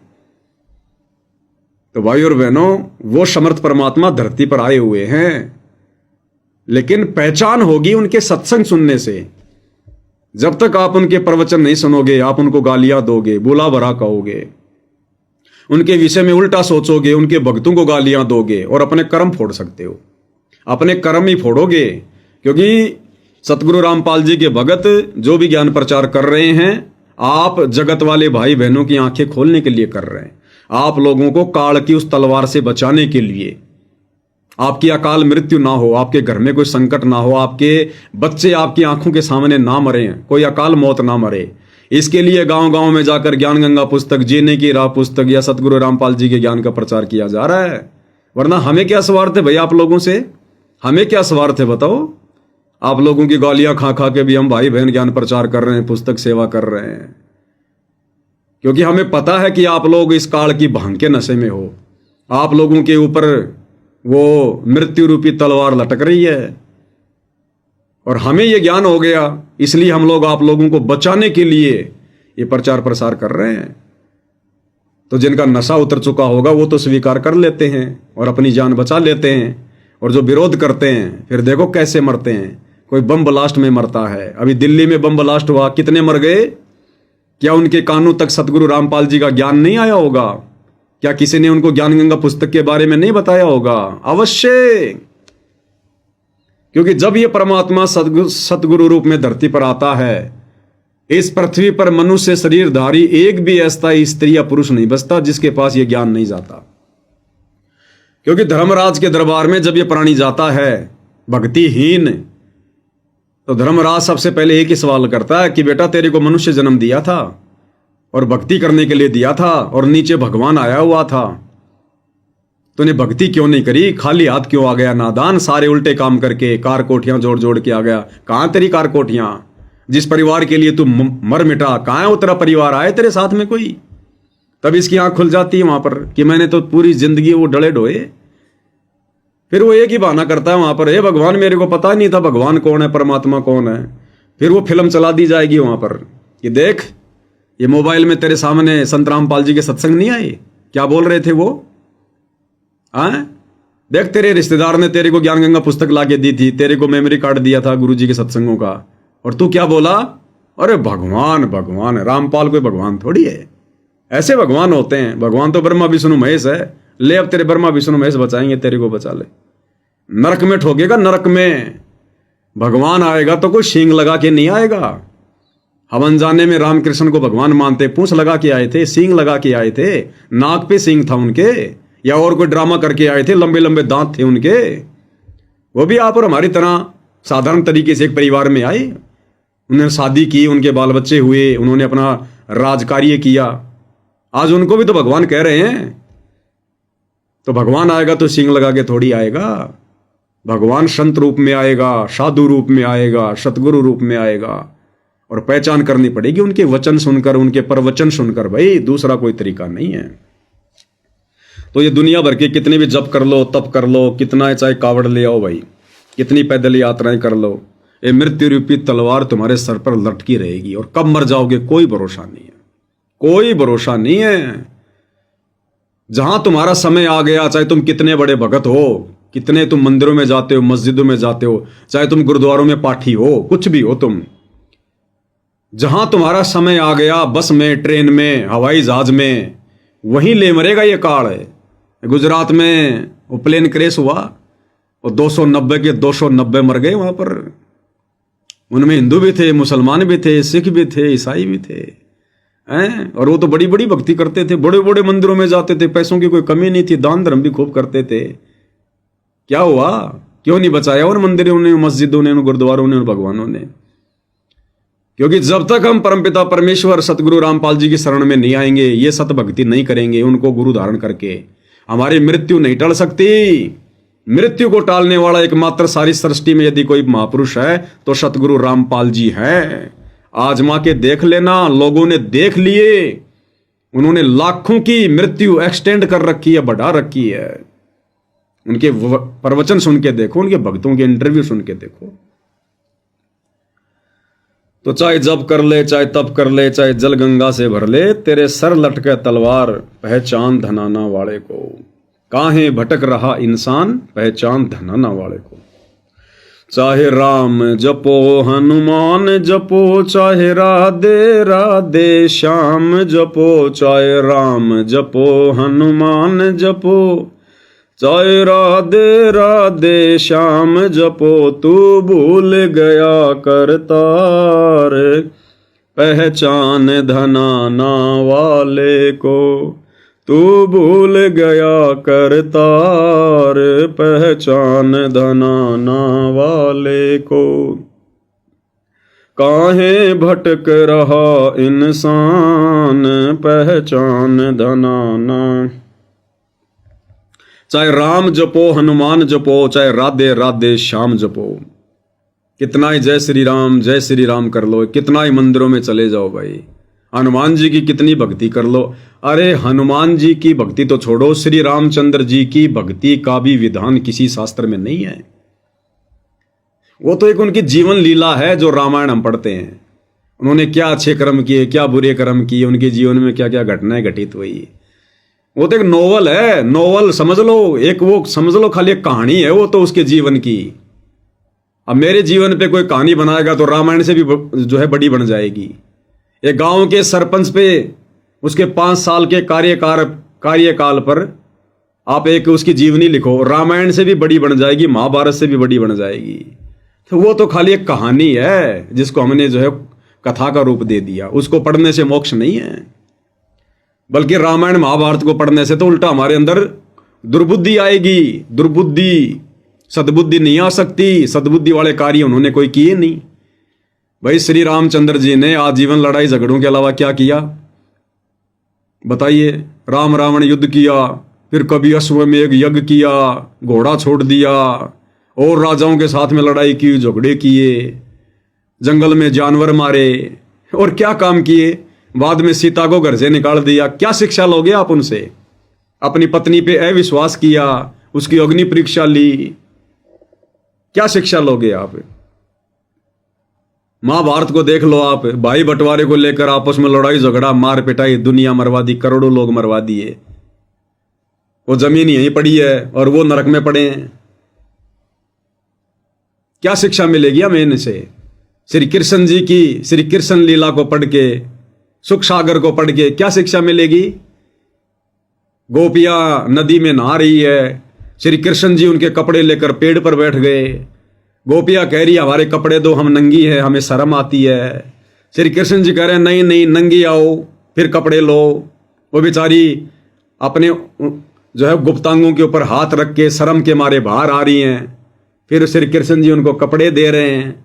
अरे ये कथाएं सुनेंगे तो हमारे अंदर विषय वासना की आग और भड़केगी।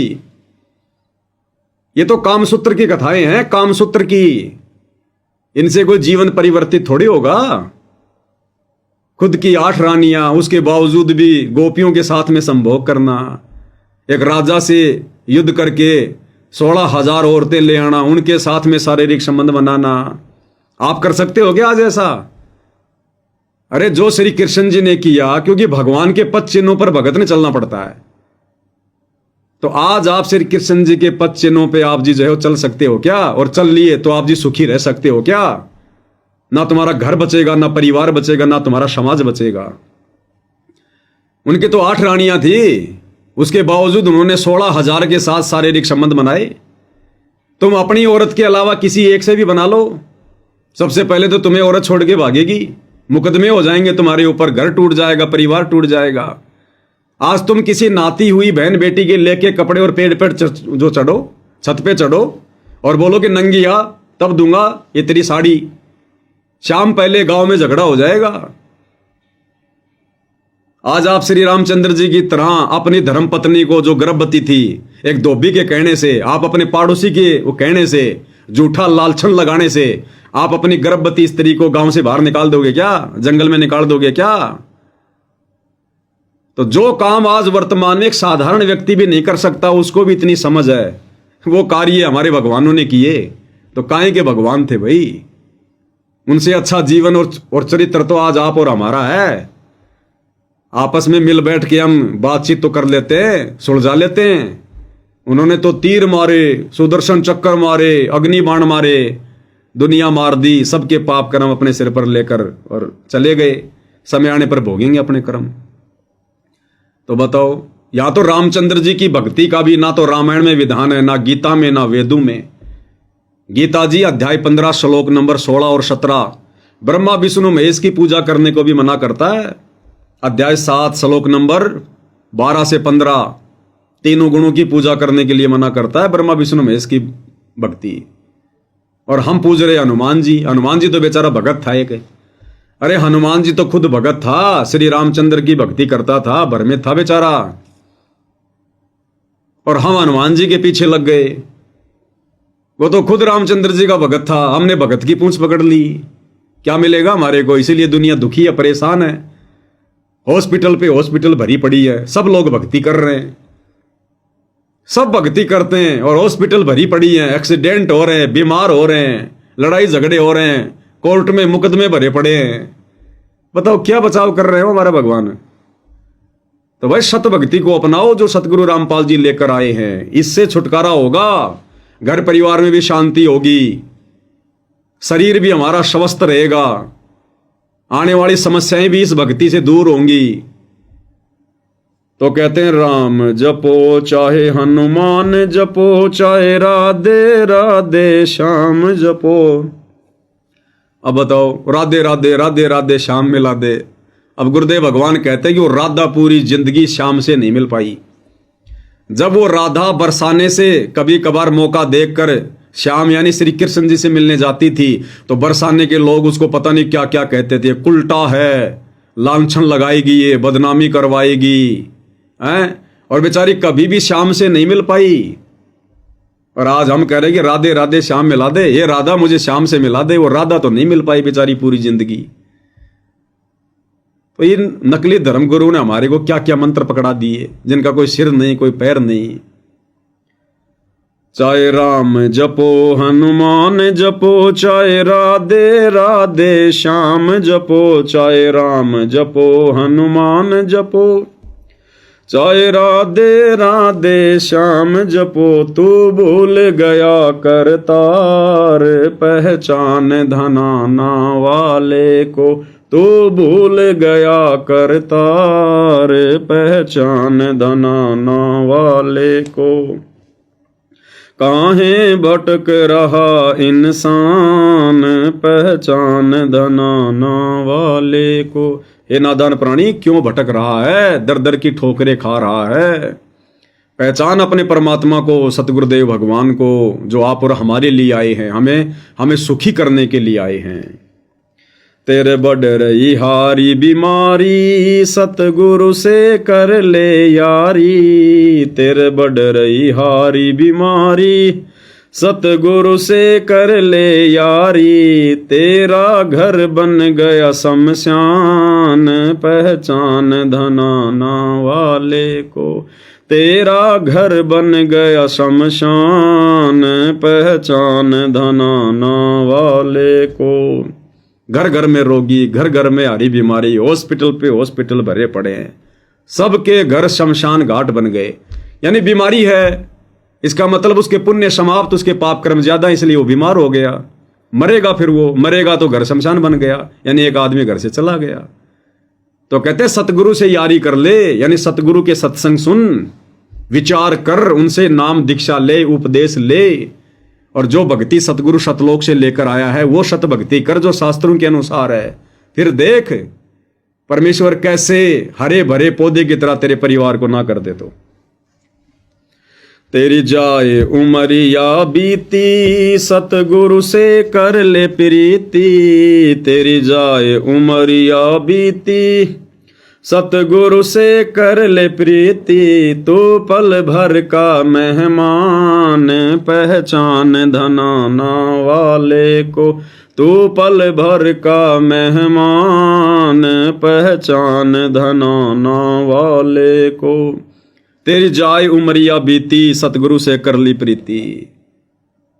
हम बच्चों का जन्मदिन मनाते हैं, अपना जन्मदिन मनाते हैं, माता पिता का जन्मदिन मनाते हैं, कितनी खुशियां मनाते हैं। और हम मूर्खों को ये नहीं पता कि हर वर्ष हमारी उम्र का 1 साल कम होता जा रहा है।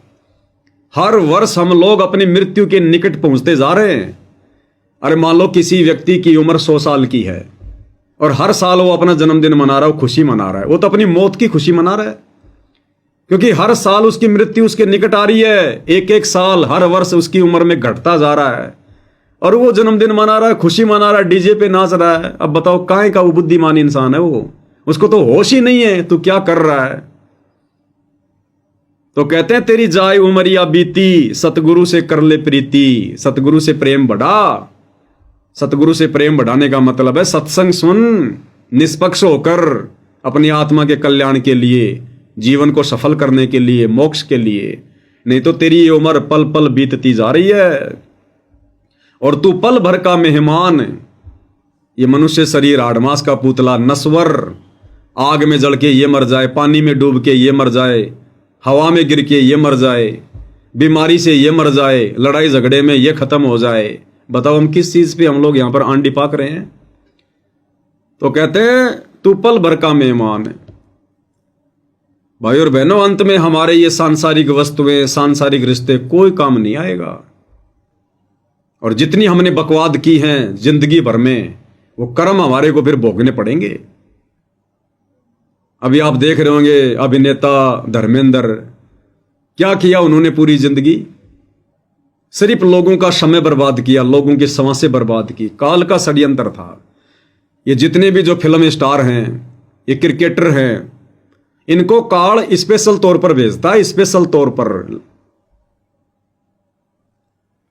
तौर पर लोगों का समय बर्बाद करवाने के लिए, श्वासें बर्बाद करवाने के लिए। ये सतयुग में, त्रेता द्वापर में, आज से 100 साल पहले ये फिल्में नहीं थी, ये सिनेमा हॉल नहीं थे। ये काल ने इसी 100 साल के अंदर अंदर सारी बकवादें शुरू करवाई है, विज्ञान के माध्यम से, टेक्नोलॉजी के माध्यम से। क्योंकि परमात्मा ने इसी समय तो धरती पर आना था। काल को भी इस बात का पता था कि इन आत्माओं को मेरे जाल से निकाल कर ज्ञान देकर सतलोक लेकर जाएगा सतगुरु। उससे पहले पहले मैं इन आत्माओं की श्वासें बर्बाद करवा दूं, समय बर्बाद करवा दूं, इनका मन मैला कर दूं, इनको गंदगी में सन दूं। और ये स्पेशल तौर पर काल ने जितने भी ये हीरो हैं, जिनको हम हीरो कहते हैं, एक्टर कहते हैं, ये काल के दूत हैं सारे के सारे। सबसे ज्यादा गंदगी इस बॉलीवुड ने समाज में फैलाई है, सबसे ज्यादा गंदगी। ये नग्नपना, बेहया, बेशर्मी, लड़का लड़की का भाग जाना, छोटे बड़े की कोई इज्जत नहीं, ये पहनावा, खान पान, दिखावा, ये सब इस बॉलीवुड की देन है। ये सब काल के एजेंट है जितने भी हैं, छोटे से बड़ा। अब क्या बीत रही है उस भाई के साथ, हॉस्पिटल में पड़ा है बंबई में, अंतिम श्वासें गिन रहा है वो धर्मेंद्र, जिसने पूरी जिंदगी लोगों की श्वासें बर्बाद की, बना बना के 3-3 घंटे की फिल्में, उनमें बकवाद, प्यार प्रेम की बातें, विषय वासनाओं की बातें, लड़ाई झगड़े, मार पिटाई। क्या शिक्षा दिया समाज को? खुद का जीवन बर्बाद कर गया और पीछे पीछे पूरी दुनिया की श्वासें बर्बाद कर गया। एक एक श्वास की कीमत है। परमात्मा कहते, कहता हूं कहीं जात हूं, कहूं बजाकर ढोल। एक श्वास भी जो बिना नाम के खाली जात है, वो 3 लोक का मोल। इतनी कीमत है इन श्वासों की। और हम लोग उनकी फिल्मों के चक्करों में हजारों श्वासें बर्बाद कर देते हैं 3 घंटे में, सिनेमा हॉल में बैठकर, टीवी के आगे बैठकर। तो खुद वो भाई पाप कर्मों की मालगाड़ी भर के ले जाएगा। पाप कर्मों की मालगाड़ी सीधा 84 लाख योनियों में ठोकेगा काल। शुभ कर्म तो कोई किया नहीं उन्होंने। क्या शुभ कर्म करते हैं ये फिल्म स्टार, सिवाय बकवादों के? इनके खुद के अंदर कितनी विषय वासना, कितने विकार भरे होते हैं। पूरी जिंदगी ये क्या करते हैं ये? अब सीधा नरक में ठोकता काल फिर इन लोगों को, सीधा नरक में। और फिर अगला जन्म 84 लाख योनियों में गधे कुत्ते सुअर। ये नियम है यहाँ का। ये क्रिकेट वाले ये क्या करते हैं? ये काल के भेजे गए दूत सारे के सारे। इसलिए गुरुदेव भगवान फिल्में देखने के लिए मना करते हैं, मैच वगैरह देखने के लिए मना करते हैं। मार दिया छक्का, मार दिया चौका, अरे हमें क्या मिल गया उसके चौके छक्के से? अरे हमारा देश जीत गया, अगली बार वो देश हार जाता, फिर अब करो आत्महत्या सारे के सारे, तुम्हारा देश हार गया। ये काल ऐसे हमारा समय बर्बाद करवाता है, पैसा बर्बाद करवा रहा है। 2 कोटी के जीवों को काल ने हीरो बना दिया है। मैं उसका फैन हूं, माता पिता का फैन कोई नहीं है। वो फला फला मेरा हीरो है। अरे माँ बाप जिसने जन्म दिया, पढ़ाया लिखाया, तुम्हारे लिए गधे और बैल की तरह वो पूरी जिंदगी कमाते रहे, वो हमारे हीरो नहीं है। तो काल ने ऐसे सबकी बुद्धि फेर रखी है। इसलिए परमात्मा कहते हैं, नादानो अंत में देख लो तुम्हारे हीरों के साथ में क्या हो रहा है। श्वास भी अटक अटक के ले रहा है हॉस्पिटल में, यम के दूत गला दबा के बैठे हैं, शरीर भी नहीं छोड़ पा रहा ढंग से। परमात्मा कहते हैं, संसार में सबसे बड़ी 2 ही आपत्ति है, सबसे बड़ा कष्ट जीव को 2 ही होता है, मृत्यु और ये बुढ़ापा। तो सोचो हमारे हीरों के साथ में ये बन रही है। उन हीरों के पीछे उनके फैन बनकर घूमने वाले हम जैसे लोगों का क्या होगा? अगर सतगुरु की शरण में आकर सत भक्ति नहीं की तो, इन बकवादों को नहीं छोड़ा तो। इसलिए परमात्मा कहते हैं, तेरी जाए उमरिया बीती, सतगुरु से कर ले प्रीति। तेरी जाए उमरिया बीती, सतगुरु से कर ले प्रीति। तू पल भर का मेहमान, पहचान धनाना वाले को। तू पल भर का मेहमान, पहचान धनाना वाले को। काहे भटक रहा इंसान, पहचान धनाना वाले को। थारी साध संगत कर पूजा, मारा और नहीं कोई दूजा। थारी साध संगत कर पूजा, यानी अब हम भगत भाई बहन अपने पूज्य गुरुदेव भगवान की महिमा में, कि गुरुदेव भगवान ने हमारे ऊपर जो महाउपकार किया है अपनी शरण में लेकर, शत भक्ति देकर, उसके लिए हम साध संगत वाले भाई बहन अपने गुरुदेव की महिमा करते हैं लास्ट में। थारी साध संगत कर पूजा, मारा और नहीं कोई दूजा। कि हे परमेश्वर, हे गुरुदेव भगवान, आपके अलावा इस नकली संसार में, नश्वर संसार में हमारा और दूसरा कोई संगी साथी नहीं है, कोई सहारा नहीं है हमारा। अंत समय में केवल आप ही हमारे सहारे हो, आप ही हमारे भगवान हो, हमारे परमात्मा हो। थारी साध संगत कर पूजा, मारा और नहीं कोई दूजा। गुरु राम पाल भरतार, पहचान धनाना वाले को। गुरु राम पाल भरतार, पहचान धनाना वाले को। भरतार यानी धनी, स्वामी।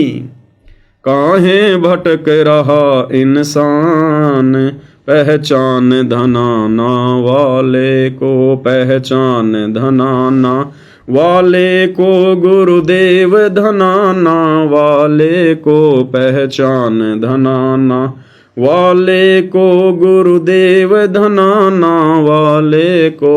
काहे भटक रहा इंसान, पहचान धनाना वाले को। काहे भटक रहा इंसान पहचान धनाना वाले को। अब भाई और बहनों, ये विशेष संदेश है और इन पर बहुत धीरे धीरे वीडियो बनते हैं, क्योंकि विशेष संदेश नंबर 13 तक कंप्लीट हो चुके हैं। एक विशेष संदेश 1 घंटे का होता है, कोई 52 मिनट का होता है, जो गुरुदेव ने हिसार जेल से भेजे हैं। तो विशेष संदेश नंबर 13 के ऊपर तो 3-3 घंटे के जो है 15 पार्ट बने, 15 पार्ट, यानी 52 मिनट का गुरुदेव का सत्संग। उसके ऊपर 15 वीडियो जो है वो बने थे 3-3 घंटे के, यानी 45 घंटे साथ संगति हुई थी गुरुदेव के 52 मिनट के सत्संग पर। और अब ये सत्संग नंबर 14, विशेष संदेश नंबर 14, कल इस पर हम 2-2.5 घंटे लाइव आए। आज मालिक की दया से 2 घंटे हो गए, जबकि मुश्किल से 5 मिनट का ही गुरुदेव का सत्संग समाप्त हुआ है। तो हमें भी कोई जल्दबाजी नहीं है, हमने तो परमात्मा की महिमा करनी है, कोई नंबर थोड़े बनाने हैं, कोई जल्दी जल्दी, कोई आपत्ति थोड़ी आ रही है। मालिक की चर्चा करेंगे, प्यार प्रेम से करेंगे, धैर्य के साथ करेंगे, हृदय से करेंगे, समय चाहे कितना ही लगे। और रोजाना अगर 1 घंटा 2 घंटा भी मालिक की चर्चा हो जाती है, ये भी भगवान का सुमरन हो रहा है। हम भाई बहन मिलकर मालिक की चर्चा कर रहे हैं, महिमा कर रहे हैं, सत्संग सुन रहे हैं, निष्कर्ष निकाल रहे हैं, ये भी हमारा सुमरन हो रहा है। ये भी एक परमात्मा का जो है वो सत्संग ही है, परमात्मा की याद जो है वो तरोताजा हो रही है, मालिक की महिमा हो रही है। ये भी भक्ति का एक अंग है, एक पार्ट है, क्योंकि गुरुदेव कहते हैं साध संगत हरि भक्ति बिन कोई न उतरे पार, निर्मल आदि अनादि है गंदा सब संसार। तो साध संगति भी भक्ति का एक पार्ट है। और यदि हमने निष्पक्ष होकर, राग द्वेष को छोड़कर, यदि हमने कुछ सार ग्रहण किया, ये नहीं सोचना कि यार ये भगत होके क्यों इतना बोल रहा है, ये भगत होके क्या ज्ञान छांट रहा है, ये तो होती है मूर्खों की बात, अज्ञानियों की बात है। अरे सोशल मीडिया पर भगत भाई बहन सारा दिन 2, 4, 5 घंटे अपने बर्बाद कर रहे हैं, वहां कौन सा तुम्हारा गुरु भाई ज्ञान दे रहा है? या तो कोई सीरियल देखते हो, या फालतू के लोगों की वीडियो देख रहे हो, शराब पीने वालों के, मांस खाने वालों के, दुनियादारी वालों के, और कोई वीडियो देख रहे हो। तुम्हें वहां क्या मिल रहा है भाई? 5-5 घंटे, 4-4 घंटे। और यहां तुम्हारा भगत भाई अगर तुम्हारे गुरु से संबंधित कोई बात बता रहा है तो तुम्हारे मिर्ची लग रही है, क्योंकि काल नहीं चाहता कि तुम थोड़ा बहुत सच्चाई से परिचित हो जाओ, तुम्हारे पुण्य बन जाएं, सतगुरु की महिमा में तुम्हारा भी हिस्सा हो जाए। काल नहीं चाहता। इसलिए जो समझदार आत्मा होती है वो तो अपना ध्यान लगा के सुनती है, मालिक की महिमा का आनंद लेती है। अरे पहले भाई हम लोग जब इस नाम से परिचित नहीं थे, सतगुरु की शरण में नहीं थे, तो गांव में कोई जागरण होता था, कोई कीर्तन होता था, कोई राम कथा होती थी, और सारा दिन वो नशेड़ी लोग ढोलक पेटी लेकर रामायण बोलते रहते थे। वहां रामचंद्र जी आ रहे थे क्या रामायण करने? हनुमान जी की कथा में हनुमान जी आते हैं क्या वो कथा करने के लिए? आप और हमारे जैसे ही वो नशेड़ी व्यक्ति उस समय तो बन गया भगत, और बाकी वो दारू के ठेके शराब पीता है, बीड़ी पीता है। बीड़ी तो इन राम कथाओं में यहाँ पे प्रसाद के रूप में चलती है। तो जब उनके मुंह से पूरी पूरी रात हम वो सुनते रहते थे, जिसके सुनने से कोई लाभ भी नहीं मिलना था, उन कथाओं के सुनने से हमारे को कोई पुण्य भी नहीं मिलना था, तो आज तो सच्चे भगवान की महिमा और उनके भगत कर रहे हैं, तो पुण्य पुण्य है, फायदा ही फायदा है। लेकिन काल उन आत्माओं को नहीं सुनने देगा जो आत्माएं अभी काल प्रेरित हैं, काल का जिनके ऊपर पहरा है, जो पूर्णतया सतगुरु की शरण में नहीं आ पाए हैं। यानी नाम लेकर भी जो ज्ञान से अच्छे से परिचित नहीं होगा वो सतगुरु की शरण में नहीं माना जाता है। तो भाई और बहनों, ये तो देखो सबके अपने अपने विचार हैं, ये तो चलते रहेंगे। आप और हमने क्या करना है उस पर हमने ध्यान देना है। तो पूज्य गुरुदेव भगवान के आशीर्वाद से आज की साथ संगति में केवल इतना ही। गुरुदेव हम सबका मार्गदर्शन करें, हमें सुसंगति से जोड़े रखें, हमें आशीर्वाद दें। बंदी छोड़ सतगुरु रामपाल जी परमेश्वर जी की जय हो।